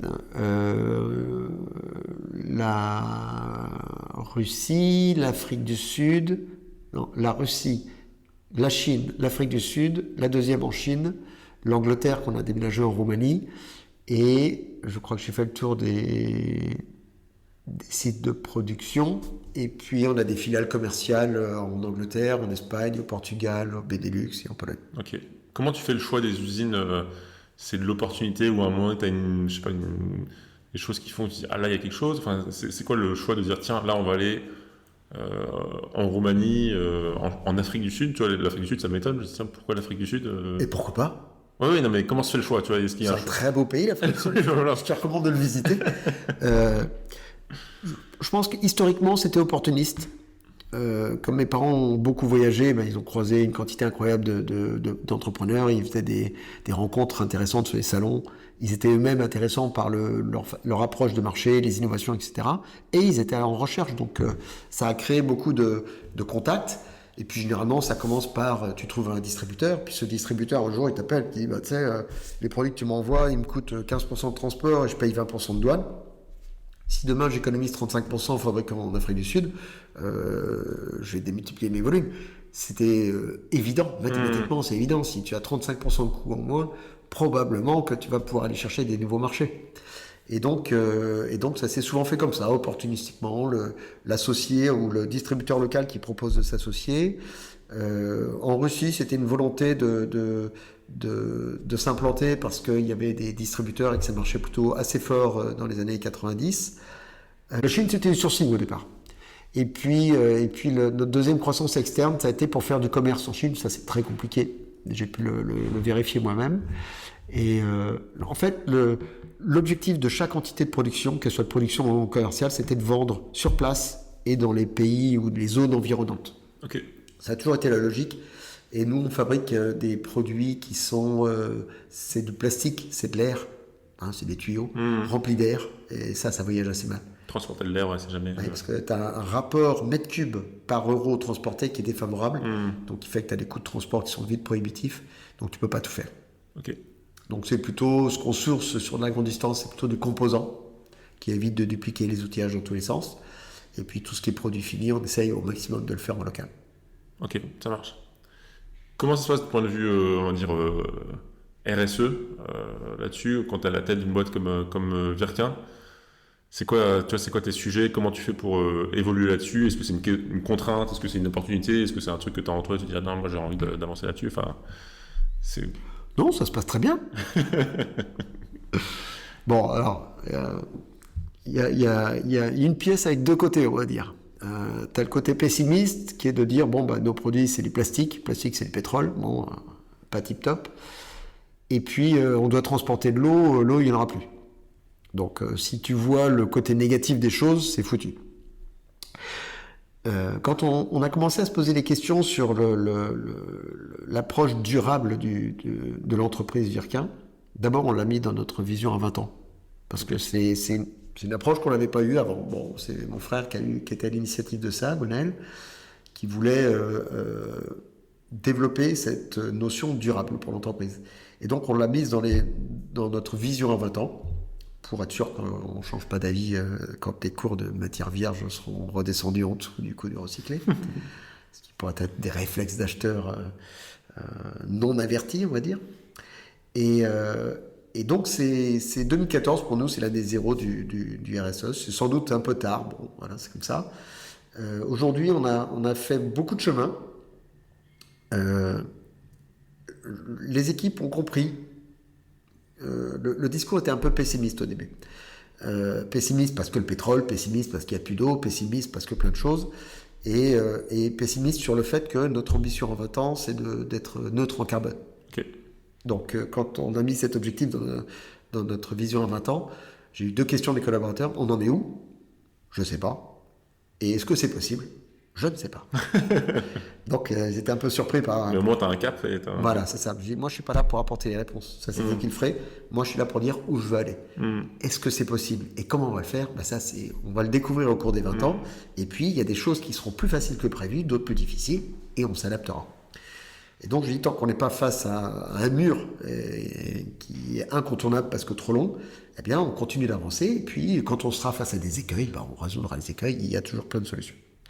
Ça, c'est le côté ingénieur, il y a toujours des solutions. C'est l'avantage. Ensuite, le coût de la solution et sa complexité, bien challengé. Mais voilà, donc, on a fait plusieurs rapport RSE, en fait, on a commencé à mesurer nos KPI en interne. Des tonnages de plastique, équilibre homme-femme, politique salariale, bien-être au travail, qualité de vie, accidents. Enfin bref, on a mis en place toute une série de critères. C'est un peu compliqué parce que quand tu as 1000 salariés, que tu mesures, je prends un truc tout bête, les accidents de travail. Bon, on ne mesurait pas. Donc on a mesuré la première fois. On s'est dit, qu'est-ce qui se passe? Il y en a 0 en Angleterre, 0 en Afrique du Sud, 0 en Chine et je ne sais plus combien en France. Qui était certes l'une des grosses usines, mais bon, c'était pas l'usine la plus dangereuse, loin de là. Et puis on s'est rendu compte, tout simplement, quand tu mesures les accidents de travail en France, tu prends le parcours. Domicile, travail et travail-domicile. Ok. Nulle part ailleurs, tu prends ça en compte. Donc déjà, on ne mesurait pas le même KPI. Puis, j'avais un conseil de surveillance à l'époque qui constate... ce déséquilibre qui dit c'est quoi votre politique salariale en Afrique du Sud? J'appelle le patron de l'usine, je dis mais qu'est-ce qui se passe quand il y a un gars qui s'est blessé? C'est la règle du no work no pay. Alors no work no pay, ça doit être du sud-africain, ça se comprend assez bien. T'es malade, t'es pas payé. Alors c'est dur, c'est la loi sud-africaine qui est comme ça, et bizarrement, il n'y a pas d'accident. Donc là, on a commencé à poser des questions un peu différemment, histoire de bien comprendre que quand un gars se coupe un doigt un peu sérieusement et qu'il met du scotch pour pas avoir son salaire suspendu, c'est pas vraiment les valeurs de la boîte. Et donc, le patron du site sud-africain a dû accepter d'abord, puis ensuite mettre en place ce qu'il faut pour que quand un gars se blesse un peu trop sérieusement, il ne le laisse pas sur son poste de travail ou qu'il ne le renvoie pas chez lui en no-pay. Surtout si on est responsable parce que la machine n'avait pas été sécurisée comme elle l'aurait dû, par exemple. Et donc là, j'ai commencé à parler différemment au patron de site en disant, je ne vous demande pas juste un KPI juridique pour pouvoir dire, regardez, on a mesuré. Nous sommes responsables de la santé de nos salariés. Nous devons mesurer pour faire en sorte que demain, plus personne ne se blesse chez nous et encore moins se tue. Et donc, petit à petit, ça a mis 2-3 ans. Quand il faut mettre des Roumains, des Espagnols et des Chinois d'accord entre eux, déjà, ça fait des débats intéressants. J'imagine. Avec certains qui disent, mais pourquoi c'est grave? n'a qu'à le remplacer. Et d'autres qui sont évidemment plutôt à la pointe sur le sujet. Donc on les a fait travailler entre eux. Et ça a été générateur de beaucoup de cohésion et de cohérence dans les critères. Et on a réalisé notre première mesure empreinte carbone l'année dernière. Donc ça a été long. C'était long parce qu'on aurait pu aller plus vite, mais on prenait des ratios macro et puis on multipliait des chiffres qui ne veulent rien dire par des dénominateurs qui ne veulent rien dire. Et on aurait obtenu... on se serait fait plaisir. Voilà. Et moi, ce que j'avais en tête, c'était quitte à y passer du temps, autant bien le faire, que ça serve à quelque chose. Pas faire juste publier un chiffre pour dire qu'on l'a fait. Et ce que je leur ai dit aussi, c'est pas le chiffre qui m'intéresse. C'est l'évolution, quand même. L'écart au chiffre de l'année prochaine qui m'intéresse. Ouais. Donc, je dis, essayez pas de le minimiser, sinon vous allez vous rendre plus difficile l'objectif de l'année prochaine. L'objectif étant bien d'aller à 0, mais j'imagine qu'au début ça va être facile, puis petit à petit ça va devenir plus difficile, bien sûr. et on va arriver à des sujets qu'il faudra poser longuement, voire compenser, parce qu'on ne pourra pas réduire certaines émissions. Et donc on est arrivé au résultat de 54 000 tonnes de mémoire, carbone, équivalent carbone, et je suis convaincu, même si ce n'est pas tout à fait le cas des équipes encore, mais je suis convaincu que 30% de cette empreinte est réductible facilement. Quand je dis facilement, soit avec des décisions minimes, soit voire avec des gains économiques à la clé. Ouais, parce que souvent... C'est le premier tiers. Ouais. Dans le deuxième tiers, il y aura des dépenses et des sujets techniques plus complexes. Et le troisième, ça va être, il va falloir planter des arbres parce que le pétrole, il faut bien aller le chercher. Tu sais dire c'est quoi les gros ratios? C'est quoi? C'est l'énergie? Alors, les trois principaux, c'est les achats, fin de vie du produit, et le troisième, je l'oublie à chaque fois. Ah oui, tu prends en compte du coup toute la... Ah bah c'est le scope 3. Oui, ouais, le scope 3. Mais encore une fois, j'ai vu, je me suis beaucoup documenté ces 10 dernières années, et j'ai tellement vu de greenwashing, je dis ça, je préfère que vous ne fassiez rien que me faire un truc comme ça. Et j'ai présenté plusieurs documents sur lequel c'est flagrant que le truc est biaisé. Je voyais, alors ça n'a rien à voir avec l'empreinte carbone, mais je voyais la satisfaction client. J'ai une échelle de 0 à 10, tu connais le Net Promoter Score, et mettez-nous 9 ou 10 pour nous dire votre satisfaction. Et de 0 à 8, c'est rouge, et 9, c'est vert clair, et 10, c'est vert foncé. C'est de la manipulation. Moi, si je suis content, je vais te mettre 6 ou 7. Pour que je te mette 9, il faut que vraiment tu aies fait un truc qui soit très très très bien. Donc non, c'est pas ça que je veux mesurer. Moi, je veux mesurer ce que mes clients pensent vraiment, ce que mes salariés pensent vraiment. C'est pour ça que ça doit être anonyme, c'est pour ça que ça doit être fait avec des formations, avec de l'accompagnement, pour pas leur dire « mets-moi une note pour que mon chef me dise que c'est bien ». Ça sert à rien. Vaut mieux économiser ce temps-là et le dépenser dans quelque chose qui sera plus productif de valeur ajoutée. Que ça, c'est de la satisfaction personnelle, c'est une forme d'égoïsme. Donc je leur ai dit, faites les choses vraiment bien pour qu'on puisse, nous vous incluant vous et moi, faire quelque chose qui sera mieux l'année prochaine, moins impactant. Et c'est l'intérêt de tout le monde que Virquin soit moins impactant l'année prochaine que cette année. Ça marche. Vous intégrez déjà du plastique recyclé, ce genre de choses? Bien sûr. On a été assez vite à 20%. On consomme quelques milliers de tonnes de plastique par an, donc c'est pas des chiffres négligeables en termes de volume de recyclé par an. Même chose dans le recyclé, tu as les déchets que tu génères toi-même, et puis ensuite tu as les matières que tu achètes. Donc si tu considères que tu génères un déchet, tu le rebois, c'est du recyclé, non, tu as généré un déchet, tu as généré quelque chose qui était vierge et qui n'est plus vierge du fait de ton process industriel. Donc des fois c'est une erreur, des fois c'est une contrainte technique de la machine. D'ailleurs, pardon, juste que je comprenne bien, vous c'est quoi? Vous achetez des billes de plastique que vous faites fondre et vous formez, c'est ça. Vous prenez vraiment la matière première. La matière première qui elle est vierge ou recyclée. Ouais, d'accord. On rebroie nos produits, quand c'est des carottes par exemple, des chutes de production. Donc ça, c'est du rebroyé, mais pour moi, c'est pas du recyclé. Ça, c'est de la propreté de process industriel. Le recyclé, c'est quand tu dis à ton fournisseur, plutôt que de me fournir du vierge, tu vas me fournir du vierge et du recyclé, et moi, je vais les mélanger pour obtenir un taux de recyclé qui fait que le produit que je sors a les bonnes caractéristiques. Si tu prends cette branche de lunettes, tu la recycles à 100%, peut-être qu'en la mettant sur tes oreilles, elle va casser une fois sur deux. Ou quand il va faire moins de 5 degrés dans la pièce, tu la poses et casse.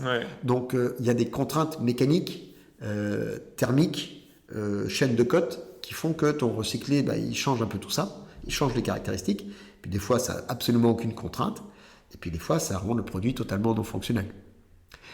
Il y a un sujet sur l'esthétique aussi, parce que la matière recyclée, elle est moins propre, moins vierge par définition que la matière vierge. Donc il y a aussi un sujet d'acceptabilité du consommateur. Et là, pareil, je pense qu'il faudra que les gens mûrissent un peu. Ouais, un peu sur le principe des comment ils appellent ça, les fruits moches. Les légumes moches ou les fruits moches. T'as entendu parler de ça? Ouais. Je reste toujours ébahi du fait qu'il n'y ait pas un casier avec les fruits moches, quitte à les mettre moins cher, voire les mettre plus cher. Je crois que c'est un peu enfoui en nous ce genre de... Enfin, je sais pas, je me suis fait la remarque, toi, c'est marrant que tu parles de ça. Il y a 2 jours, j'ai ma fille qui a 5 ans, tu vois, elle prend une pomme, et la pomme était un peu déformée. Il y a un côté qui était beau, elle la prend, l'autre côté est déformé, tu vois. Elle la reposait. Elle dit, non, je veux pas manger ça. Je dis, c'est une pomme, en fait. Je sais pas. C'est quand elle est parfaite qu'il faut se méfier. ouais, pourtant ça serait ça, effectivement. Mais là, non, il y avait un truc où... Mais je pense qu'un jour, on ira vers le produit imparfait plus cher que le produit parfait. Le produit parfait, c'est louche. La perfection dans la nature n'existe pas. Ouais, bien sûr. Ouais. Même moi, je suis pas parfait. On parle un peu juste d'énergie. Qu'est-ce que ça pèse, l'énergie? Et... Enfin, moi j'avais une vision de l'énergie il y a encore quelques années une énergie chère, ça pousse les professionnels, les industriels à faire des économies d'énergie, donc je trouvais ça intéressant. Et puis plus j'avance et plus j'entends aussi l'autre discours qui dit des industriels qui vont dire non, nous il nous faut une énergie vraiment pas chère parce que dans notre production le coût de l'énergie c'est une base importante et si on veut pouvoir se battre, aux États-Unis ils ont une énergie moins chère, en Chine ils ont une énergie moins chère. C'est quoi ton point de vue dessus ? Comme beaucoup de monde, j'ai une double face. Est-ce que tu veux que je te donne la réponse du citoyen ou la réponse de l'entrepreneur plutôt l'entrepreneur. Avide d'argent. Je vais commencer par le citoyen. En tant que citoyen, je suis convaincu que ce qui est pas cher ou gratuit n'a pas de valeur. Tu baisses le coût de l'énergie, moi je vais relaisser mon chauffage ouvert et mes fenêtres ouvertes. L'effet rebond. Probablement. Très clairement, l'explosion du coût de l'énergie qu'on a eu pendant le Covid, les fortes inflations qu'on a subies, ont été génératrices d'innovation. Ça nous a forcé à nous poser des questions qu'on ne se posait pas parce que ça coûtait pas cher. C'est pas grave. Et je l'ai entendu il y a encore pas si longtemps que ça. Avant, je disais, c'est pas parce que c'est pas beaucoup qu'il faut pas le prendre en compte. Maintenant, je n'accepte plus ce genre de débat, ce genre de discours. Comme l'acheteur qui vient me voir et qui me dit le cours du vierge est repassé sous le coût du recyclé. En termes de matière, il faut savoir que le coût du recyclé est relativement stable. Okay. Le coût du vierge, lui, c'est le pétrole. D'accord, ouais. Donc le vierge fluctue et des fois, il repasse sous le recyclé malgré le fait que le recyclé est plus cher. Et là, tu as tous les acheteurs qui sont sur les dents parce que on leur demande de faire des économies. Là, ils en ont une qui est évidente, facile, chez un fournisseur déjà référencé. On leur dit, non. Parce que déjà, tu as toutes nos équipes de régleurs qui sont derrière les presses en train de jongler avec la fluctuation des standards de matière recyclée. Ils sont sur les dents. C'est pas la peine de tout leur chambouler avec une matière vierge alors qu'ils ont appris à jongler avec la matière recyclée. Et surtout, c'est pas de l'opportunisme. On n'est pas là pour faire demi-tour comme tous les Américains dès que Trump arrive au pouvoir. On est là pour faire des choses sur le long terme et pour les faire bien. Et puis idéalement pour avoir bonne conscience. Donc on va les faire bien, y compris si c'est un peu plus cher. Mais c'est durable.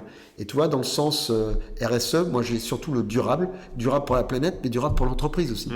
C'est-à-dire si je fais n'importe quoi, demain je vais faire la ligne des journaux, je disparais, ma marque est morte, flinguée par des comportements inacceptables, ça c'est pas durable. C'est pas durable pour l'entreprise, c'est pas... La planète, elle s'en fiche de Virquin. Virquin ne devrait pas se fiche de la planète. Et ça, c'est un vrai sujet d'éducation de nos équipes pour dire c'est pas très grave, c'est conjoncturel, ça va revenir, le plastique va remonter dès que l'économie va repartir et on va pas rechanger de posture. On doit être cohérent dans notre façon de faire les choses. Et ça, c'est vraiment des valeurs auxquelles je crois et que petit à petit, je distille dans l'entreprise. Et aujourd'hui, on a fait un grand trajet là-dessus. Je suis assez fier du boulot qu'ont fait les équipes parce que, je reviens sur les RSE qui n'était plus le sujet, mais que ce soit l'énergie ou les contraintes générées par la mise en place de tout ce processus durable, c'est gigantesque en termes de complexité pour les équipes techniques. Je parlais des régleurs machines. Pour eux, Tu leur demandes s'ils préfèrent du vierge ou du recyclé, la réponse elle est simple. Hein. Du vierge c'est simple, le recyclé c'est compliqué. Ouais, d'accord. Donc ils vont tous aller vers le simple évidemment. Et donc aujourd'hui mes équipes ont fait un travail qui je crois est vraiment hyper complexe et hyper rapide. Et là notre nouvel objectif c'est 51%. Ok, passer Donc, la barre des 50. Passe la barre des 50%. Psychologiquement c'est un bond en avant. Techniquement c'est une gageure quoi. Ouais, ok. Ça marche. La partie climat, comment tu vois, alors là, vraiment sur la partie industrielle, c'était quoi? C'était il y a 1 an, les inondations à Valence, là, en Espagne, Ouais. enfin, ces sujets-là. J'ai l'impression de plus en plus rentrer dans la tête des gens de se dire, ah ouais, en fait, il n'y a pas que le CO2 là-dessus, il y a aussi les risques climatiques et comment on s'adapte à tout ça. Ouais. Toi, C'est simple. Drill baby drill. c'est aussi simple que ça? C'est tellement évident ce qu'on est en train de vivre. J'entends encore des débats sur l'origine n'est pas humaine, comme si la tempête n'avait pas eu lieu, quoi. Comme si l'inondation n'avait pas eu lieu. Je crois qu'il y a une forme de déni qui est assez classique, qui est un peu comme dans l'innovation. Au début, tu te fais moquer, après les gens ont peur, et puis après ils acceptent. Là, je pense qu'on est encore entre la peur et la moquerie, quoi. Les Américains, enfin certains Américains se moquent, d'autres ont peur de ce qu'on va venir demain, et puis tu as les premiers migrants climatiques qui commencent à devenir nombreux en plus, donc je pense, faut sortir rapidement de cette zone de déni dans laquelle on est, qui est assez normale au final. Ça nous change tellement nos habitudes, nos réflexes millénaires, que ça va forcément mettre du temps. Maintenant, du temps, je suis pas sûr qu'on en ait beaucoup. Peut-être que les hommes ne sont pas responsables de tout ce qui se passe, c'est que la météo est un système chaotique. Donc, tu rajoutes 10 tonnes de CO2 dans l'atmosphère, tu n'es pas capable de mesurer l'impact précisément de ces 10 tonnes sur les 3 prochaines années. Et de combien la fabrication de mon industrie a impacté la tempête qui a eu lieu à Barcelone, ou à Valence plutôt, j'en ai aucune idée. Mais quelque chose me dit qu'elle ne doit pas être zéro. Non, bien sûr. Donc voilà, mais ce bien sûr, il est pas évident pour tout le monde. T'as beaucoup encore ce réflexe mais c'est pas moi, ma petite échelle qui fait ça, c'est les autres. Peut-être les autres, mais moi non. Moi, je me sens pas concerné. Oui, je suis victime des conséquences, mais je suis pas responsable de la cause. Ouais. Tu vois, parce que moi, je suis tout petit, donc c'est pas moi. Et les mains en l'air, je peux rien faire. Et sur la partie justement, les conséquences, t'as déjà identifié des éléments. On a eu, en interne, on a eu plein de conséquences, hein, des tempêtes. En Chine, je crois qu'on doit être à notre 2e inondation de l'ancien site. On a déménagé. Ok. Quand on déménage de site, vu qu'on en a déménagé 4, je dis que vous vous assurez d'être sur des sites qui ne soient pas plus bas que l'ancien. Ouais, d'accord. Plus vous êtes bas géographiquement, Géographiquement, ça marche. Ouais. courbe de niveau, non, parce que je serais rapproché de l'équateur, mais plus vous êtes bas par rapport au niveau de la mer, plus vous êtes susceptible d'avoir des inondations. Et donc, le choix du déménagement s'est fait en... Alors pas que, mais on a vérifié ce point-là. Ouais, d'accord. Moi, quand j'ai acheté ma maison, j'ai regardé l'altitude. Ouais, vérifier un peu ce point-là. C'est sûr que si ça monte d'1 mètre à 2100, ceux qui sont sur la côte, t'en as qui vont être sous l'eau en 2100, leur maison elle vaut zéro. Ouais. Alors t'as 75 ans pour l'amortir ta maison, ce qui est beaucoup et pas beaucoup, quoi. Ouais. Donc voilà, je pense que ça nous oblige, mais ça c'est paramétrique, c'est pas très compliqué. Voilà. Tu as une usine qui est une passoire thermique, tu as une usine qui est sous le niveau de la mer, tu as une usine qui est dans un couloir de vent, chaque fois qu'il y a une tempête, tu as un bout de ta toiture qui s'arrache. Ça, tu sais que tu prends les événements météo d'aujourd'hui, tu les multiplies par 5 et tu te doutes assez rapidement où est-ce que tu vas avoir des problèmes et où est-ce que ça va bien, quoi. Ouais. Donc si c'est rien passé jusqu'à maintenant, ça veut dire que tu es dans une zone relativement à l'abri. Ouais. Et ça ne veut pas dire que ça ne va pas changer demain. Mais pour l'instant, aux conditions actuelles, on est relativement à l'abri. Puis tu as des zones où tu as déjà été inondé. Tu sais que demain, tu auras 1 mètre de plus. Bon, bah voilà, qu'est-ce qui se passe avec 1 mètre de plus? Et là, tu rentres dans les stratégies de... le terme m'échappe, mais c'est de plan de continuation. Qu'est-ce qui se passe si j'ai 1 mètre d'eau dans mon usine en Chine? Ouais. Elle ne peut plus fabriquer, donc j'ai les moules qui partent, j'ai les machines qui partent, j'ai les personnes qui accompagnent, etc. J'ai des plans de continuation. Alors, c'est pas au cours d'eau, c'est pas au millimètre, parce qu'on est bien incapable de dire quelle sera l'activité et la situation de l'entreprise le jour où ce genre d'événement arrive. Et puis, est-ce que c'est du court terme, est-ce que c'est du long terme? Si c'est de l'eau qui monte, tu sais que dans 2-3 jours, elle va redescendre. Si c'est la toiture qui est partie, tu vas pas mettre 2-3 jours à la réparer. Ouais. Ou si c'est un incendie qui a cramé 25 machines, je vais pas les remplacer demain matin non plus. Donc, ça dépend du type d'événement ou de catastrophe, et puis de la situation de la société au moment où laquelle cet événement ou cette catastrophe arrive. Et donc ça, vous avez des formes de plans, ce que tu avais à dire sur ces sujets? Oui, c'est ça. Pour l'instant, on est resté relativement high level, c'est-à-dire on n'est pas rentré dans le détail du détail. Pour bien faire les choses, il faudrait qu'on ait un plan à la référence. J'en suis pas encore là parce que on est en train de terminer un travail de rationalisation de nos catalogues. Ouais. Donc, je vais pas passer du temps à analyser des données qui vont disparaître dans 2 ans parce que j'arrête la référence. Ouais. Donc, je préfère faire baisser le niveau de la complexité. Un des éléments que je t'ai pas dit, c'est que le groupe s'est très vite diversifié à l'international, s'est très vite diversifié en termes de nombre de produits. Aujourd'hui, j'ai 4 catégories de clients, 10 directions commerciales, 8 catégories de produits, 6 usines, on vend dans 60 pays, on est soumis à une quinzaine de langues. Donc c'est un niveau de complexité d'une entreprise du CAC 40. Et on a le chiffre d'affaires d'une grosse PME. Donc l'un de nos sujets, c'est de faire en sorte, avec les moyens d'une grosse PME, de traiter la complexité d'une entreprise du CAC 40. On ne se bat pas avec les mêmes armes, c'est pas le sujet. Mais du coup, ça oblige à être un petit peu créatif et surtout faire des choix. Je ne peux pas tout faire. Donc, il y a des choses sur lesquelles je décide d'avancer et je dois avancer. Et je ne peux pas me permettre de mettre des moyens et de ne pas avancer. Puis il y a des choses sur lesquelles, très clairement, j'attends. Et quand ils ont sorti, je ne sais plus quelle loi c'était, qui était très complexe, qui générait un niveau de complexité incroyable en interne, j'ai dit, tiens, ça, c'est pas prioritaire. Okay. C'est une loi, c'est sûr. Il faudrait le faire, oui, bien sûr. Mais d'abord, c'est tellement abscon ce qu'ils nous demandent. C'est tellement inutile et personne ne nous demandera jamais rien sur ce sujet. Attendez qu'ils reviennent en arrière. Et ils sont revenus en arrière. Ouais. Et je suis très content d'avoir le fait. Ça, c'est un petit peu dommage d'être dans un environnement législatif comme ça, parce qu'on en arrive à des décisions qui sont au final contre-productives. Quand sur la route, tu mets trop de contraintes, les mecs ils finissent par rouler tout droit et puis et tout ton marquage au sol sert à rien. Donc il faut y aller progressivement. Et nous, en tant que grosse PME avec une complexité du CAC 40, on est obligé de faire des choix. Et c'est intéressant, je me plains pas du tout. J'ai juste que des fois tes choix c'est des paris aussi. On espère que l'économie va aller par là, donc on va plutôt traiter ces sujets-là, puis les autres on les fera dans un temps 2. Et puis il se trouve que pas du tout, l'économie est part à l'inverse parce que c'est pas du tout ce qu'on avait prévu. Et puis tu réagis, etc. Il faut de l'agilité, ça c'est certain. Quand tu es industriel, quand même, pour avoir de l'agilité, c'est pas si simple parce que j'imagine que tu as des moules, tu as des. Et oui, alors les moules ça voyage, ça se met dans un bateau ou dans un camion et 15 jours, 3 semaines, un mois après, il est dans l'usine d'à côté. Donc c'est pas trop le fait d'être industriel qui est compliqué. Ce qui gère la complication et la non-agilité, c'est le manque de data. Ok. J'ai toujours ce souvenir en tête qui était amusant parce qu'au final ça s'est bien goupillé, mais ça aurait pu être ennuyeux. On fait un nouveau moule. Et donc notre usine de moule est l'une des 2 usines chinoises, on fabrique le moule. Un moule ça coûte très cher quand même. Non, ça dépend, non. C'est très variable, ça va de 5 000 à 500 000 euros. Ok. Je parle plus en dollars parce qu'on est sorti de la zone dollar.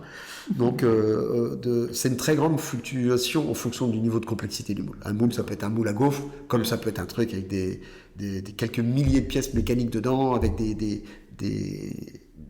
mouvements mécaniques à l'intérieur du moule qui font que ta pièce se préassemble avant de tomber de la machine. Donc c'est très très variable, mais pour revenir sur les données que tu disais, on fabrique ce moule et puis on le teste sur la machine d'injection de l'usine d'à côté.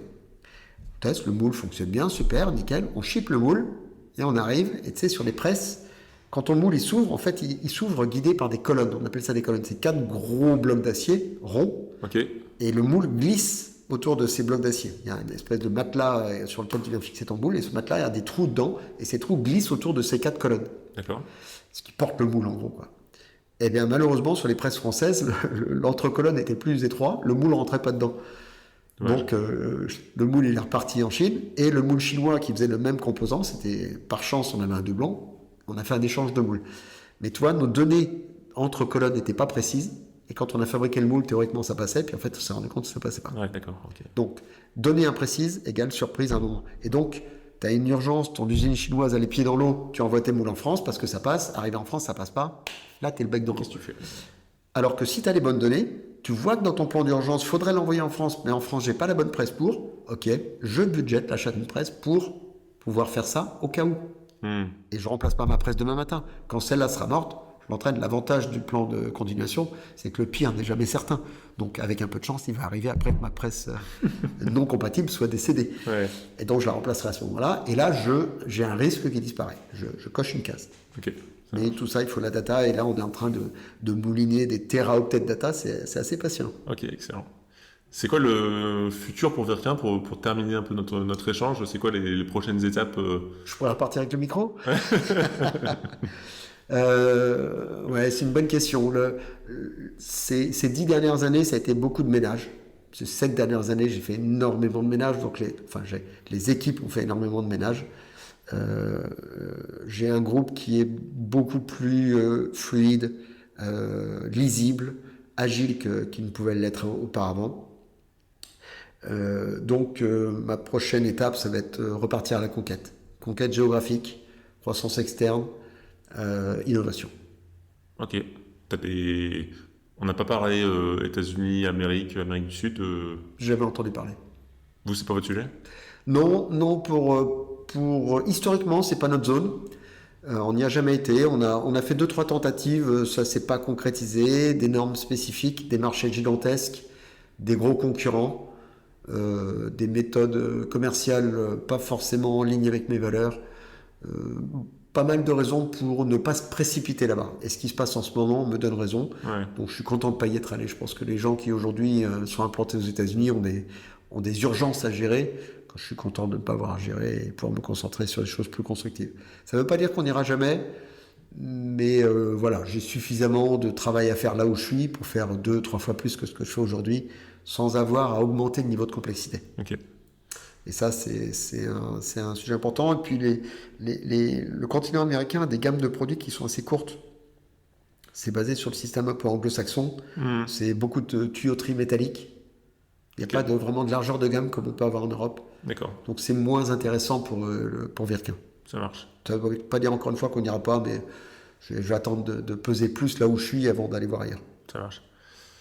Une question un peu pour finir, mais aussi un peu de curiosité, j'en peux la poser avant, mais c'est quoi toi ton quotidien, toi, en tant que patron d'une boîte de 1000 personnes tu vois, tu as des décisions fortes à prendre. J'ai déjà entendu, je ne sais plus quel grand patron dire, moi en fait, mes sujets c'est de bien dormir, parce qu'en fait, je dois prendre une bonne décision peut-être par semaine et pas plus, c'est juste que m'assurer de cette bonne décision. Enfin, tu vois, comment tu gères ton quotidien Alors, je vais te répondre sous plusieurs angles. D'abord, je ne gère pas la boîte seule.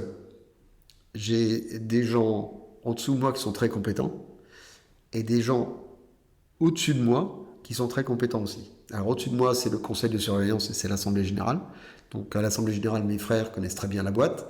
Au conseil de surveillance, je m'entoure de gens qui ont des compétences dans les domaines qui m'intéressent, domaines stratégiques de développement qui m'intéressent, pour me challenger sur les sujets qu'on présente. Donc en fait, je le formule mal, c'est avec le conseil de surveillance, je challenge le directeur général et ses équipes pour les thématiques qu'il développe par rapport aux priorités du budget qu'on s'est défini ensemble.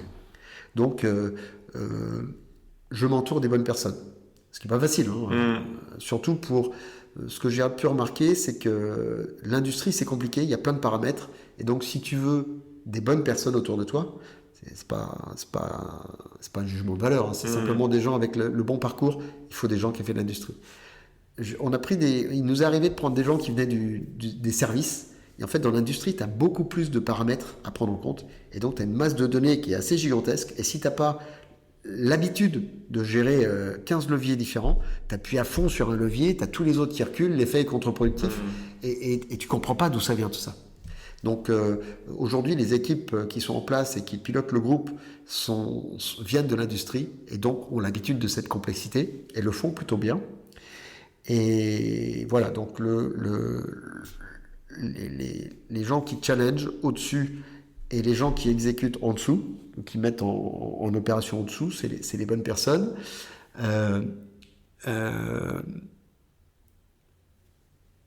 J'aime à penser que je suis inutile dans la boîte. Okay. Et très sincèrement, c'est quelque chose que j'ai toujours fait. C'est-à-dire, j'ai été salarié par le passé, j'ai toujours structuré mon poste, quel qu'il ait été, pour faire en sorte que si demain je me casse le bras ou le cou, le sujet continuera. Et peut-être qu'il y a des choses qui progressivement seront plus faites, etc., qu'à un moment ou un autre, il faudra me remplacer, parce que je ne suis pas non plus... si je me sentais inutile à mon poste, je serais le premier à dire qu'il faut que je fasse autre chose. Donc en tant que patron, c'est moi qui ferai autre chose. Et en tant que salarié, je dirais, ben là, ça c'est bien, mais ça marche tout seul, donc il faut me nourrir avec du boulot, sinon je vais aller voir ailleurs. Ouais. Moi, je dois être un peu hyperactif, donc j'ai besoin d'être occupé. Mais mon objectif, c'est demain, je me casse le bras, je ne suis plus disponible du tout pour Virquin pendant 6 mois, 1 an. Et Virquin continue de fonctionner très correctement. Et aujourd'hui, c'est parfaitement le cas. Okay. Le plan à 20 ans est clair, la stratégie, la vision à 20 ans est claire, le plan à 5 ans est clair, le budget annuel est clair. Très sincèrement, à 1 an, ça ne poserait aucun problème. À 2-3 ans, ça poserait quelques sujets de questions, d'orientation stratégique nouvelle. Et à 5 ans, ça commencerait à devenir sans doute un petit peu ennuyeux. Mais pas plus que ça. Et donc, ça veut dire que la boîte est très robuste parce qu'elle n'a pas besoin de moi. Ça, c'est le premier point. Le deuxième point, j'accompagne pas mal de boîtes. Ici, on est dans les bureaux de Ingo, donc j'ai beaucoup discuté avec eux de stratégie. Et la première chose que je dis, la première fois qu'on se rencontre, à tout le monde, je dis la même chose, c'est pas très compliqué, ni très original. Le premier actif d'une boîte, c'est son patron. Donc, tu es à fond de nez dans le guidon, tu es fatigué, tu prends des risques, ton corps commence à te dire stop, au secours, arrête, ta boîte va couler avec toi. Ouais. Donc, le premier actif à protéger, c'est pas les machines, c'est pas les collaborateurs, c'est soi-même. Parce que si soi-même on n'a pas bien dormi, on va pas bien avec les collaborateurs vont pas être bien, donc au bout du bout, la boîte n'est pas rentable et le client n'est pas content. Donc, évidemment que je fais en sorte d'être en bonne condition pour mes équipes. Je dors pas énormément, mais j'ai pas de sensation de manque de sommeil. Et si je manque de sommeil, j'ai appris à le faire en Chine, je dors. La fameuse sieste au bureau. C'est vrai que la première fois que je l'ai vu, j'étais un peu surpris. Je me dis, mais en fait, c'est lui qui a raison, c'est moi qui ai tort. Et alors, je dors pas au bureau, je suis pas équipé pour dormir au bureau, mais je rentre chez moi, je vais faire une sieste, je reviens et j'ai aucun problème avec ça. Et si mes collaborateurs devaient faire la même chose, j'ai pas de problème non plus. Je pense qu'on est plus efficace quand on a dormi. Et le troisième point, c'est je m'oxygène. Qu'est-ce que je veux dire par là ? Lors de mes 3 ans en Russie, 3 ans c'est long et c'est pas long. Moi c'était très long. Donc on est parti, j'étais sur les rotules et je n'ai pas fait un seul voyage avec ma famille en Russie. Ok. Je devais en faire un, puis j'étais bloqué par le fameux volcan en Europe du Nord. Là, ah oui, d'accord, ok. Qui m'avait bloqué, j'étais aux États-Unis, donc je ne pouvais pas rentrer. Donc le seul voyage qu'on avait planifié, il a été annulé. Donc du coup, on en a fait un, mais c'était quand on était en Chine, on est revenu en Russie et fait un voyage. Donc et en partant de Russie, je me suis dit que cet excès, ou cette méthode poussée à l'extrême du nez dans le guidon, 6 jours et demi sur 7, 20 heures par jour, ou non, pas 20 heures par jour, j'exagère. Je partais à 6 heures, je revenais à 22 heures. Ah oui, comment ça fait. Ouais. Mais 16 heures, ouais, c'était trop. C'était sans doute pas mon moment. À l'époque, j'étais jeune et immortel. Donc immortel. Et depuis, j'ai passé la cinquantaine, j'ai appris que c'est pas vrai. Et je me suis juré que je recommencerais pas. Et en Chine, aussi dur que ça a été, je me suis ménagé des moments pour souffler, des vacances, etc. Chose que je n'avais jamais fait avant. En fait, j'avais jamais vraiment pris de vacances professionnelles depuis que j'ai commencé à bosser. J'avais jamais vraiment pris de vacances. Je suis toujours parti avec mon ordinateur, mon téléphone. J'ai toujours décroché, quelle que soit l'heure ou le jour de la semaine auquel on m'appelle. J'avais souvenir de quand je bossais pour les Américains. J'appelle mon chef en me disant ouais, là j'ai une idée, on pourrait faire ci, on pourrait faire ça. Puis j'entendais qu'il y avait du bruit derrière. Puis il me dit t'es au courant qu'on est le 25 ? J'ai dit ouais. Décembre. Oh pardon. J'étais en train de bosser. Je n'avais pas percuté qu'on était Noël. Et voilà, j'ai toujours été comme ça. Et j'ai changé depuis. Je pense que c'est bien. Tu sais, ta deuxième vie commence le jour où tu comprends que tu n'en as qu'une. Ouais. Moi, j'ai compris ça après la Russie. Je me suis dit, il faut que je me ménage des temps. Et aujourd'hui, je suis à un niveau assez poussé d'organisation où je me suis dit, je dois passer un tiers de mon temps chez Virquin, un tiers de mon temps dans des associations, à discuter avec des boîtes comme toi, aider des gens, 60 000 rebonds, des mecs qui ont coulé, REA, des mecs qui se lancent, etc. Dans les écoles, j'interviens pas mal dans les écoles aussi. Ça, c'est pour voir autre chose, pour respirer et voir ce que font les autres. Entendre les problématiques des autres me nourrissent, moi. Ouais, ok.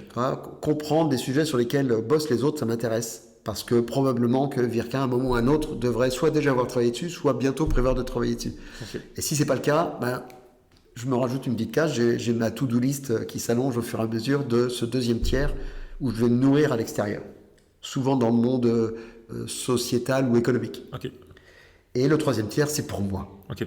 Et donc, depuis que je commence à pouvoir, c'est celui c'est la variable d'ajustement, j'y arrive pas vraiment encore, mais c'est celui que j'ai le plus de mal à mettre en place, mais petit à petit, je m'équipe et j'adore bricoler. Et ça, c'est un vieux rêve de gamin de constituer mon garage, et j'ai mon garage qui petit à petit s'équipe. Et là, le dernier né dans la famille des bricolages, c'est mon aérogommeuse. Donc Une aérogommeuse. Une aérogommeuse, c'est une sableuse d'extérieur. Ok. Où tu peux décaper toutes les surfaces métalliques, bois, plâtre, pierre, tout ce que tu veux. C'est un engin incroyable pour nettoyer, décaper. Et voilà, je m'équipe petit à petit. Et tu fais quoi avec ça? Des trucs, mais t'imagines pas. En fait, à chaque fois que je bricole beaucoup, là je suis en train de construire une table, je répare des outils, des objets cassés, j'aime bien fabriquer, j'aime bien compléter. J'ai fait mon plan de travail de lavabo chez moi. Ok. D'ailleurs, j'ai pu poser et ressentir le plaisir de poser un produit Virquin. Très bien. Avec ses avantages, ses inconvénients. Je discute avec les équipes de R&D en disant tiens, là j'ai posé ça, mais si le plan fait telle épaisseur, on est un peu en limite de trucs. Il dit oui, c'est normal parce que normalement les plans c'est du stratifié, c'est des 40 mm, on n'est pas censé aller au-delà, etc. Moi je peux pas. J'ai une grosse planche de bois massif et j'ai poncé la planche, je l'ai huilé, je l'ai découpé pour poser le lavabo. Enfin bref, donc et à chaque fois qu'il me manque un outil pour faire, soit je mets de côté pour acheter cet outil, soit je l'achète si c'est pas trop cher. Ok. Et petit à petit comme ça, je complète mon mur d'OSB qui commence à se couvrir d'outils. Et donc petit à petit, je me mets en capacité d'occuper un tiers de mon temps avec du bricolage. Eh bien, tu sais quoi? Pendant ce tiers de temps, j'ai ma to-do list qui gonfle. Ouais, je vois le genre. Il me vient plein d'idées, donc il faut s'occuper l'esprit pour pouvoir avoir les idées qui sont bloquées, qui se libèrent. Ouais, comme quand tu vas marcher dans la nature ou faire du sport, c'est ça. C'est ça. Attends, mais pourquoi j'ai pas pensé à ça? Ouais, c'est évident. Ou oups, j'avais dit que je ferais ça, je l'ai pas fait. Ouais. Donc c'est des moments qui sont privilégiés, que j'ai longtemps attendu de faire, et maintenant je suis conscient de la chance que j'ai de pouvoir profiter de ce temps. En fait, le seul truc que tu pourras jamais me rembourser, c'est le temps. Hein. Tout le reste, ça se paye. Le temps, ça s'achète pas. Et donc je suis conscient de la chance de par ma position, mais je me suis aussi battu pour atteindre cette organisation qui fait que c'est possible. Et je pense que c'est toujours possible. Top. Bon, on va finir sur cette belle note. Merci beaucoup, Grégory, pour cet échange. Avec plaisir, Maxime. Très chouette. Ouais, c'était un grand plaisir. Très sympa. Longue vie à Virquin. On Merci espère beaucoup. dans son développement que ça se développe. Encore 50 ans de plus. Voilà. À la prochaine. Merci. Salut. Ciao. Merci, Maxime. Magnifique. Vous êtes arrivé au bout du podcast. J'espère qu'il vous a plu. Et si c'est le cas, n'hésitez pas à en parler autour de vous. Abonnez-vous, mettez un like, ça nous aide beaucoup. Merci et à bientôt.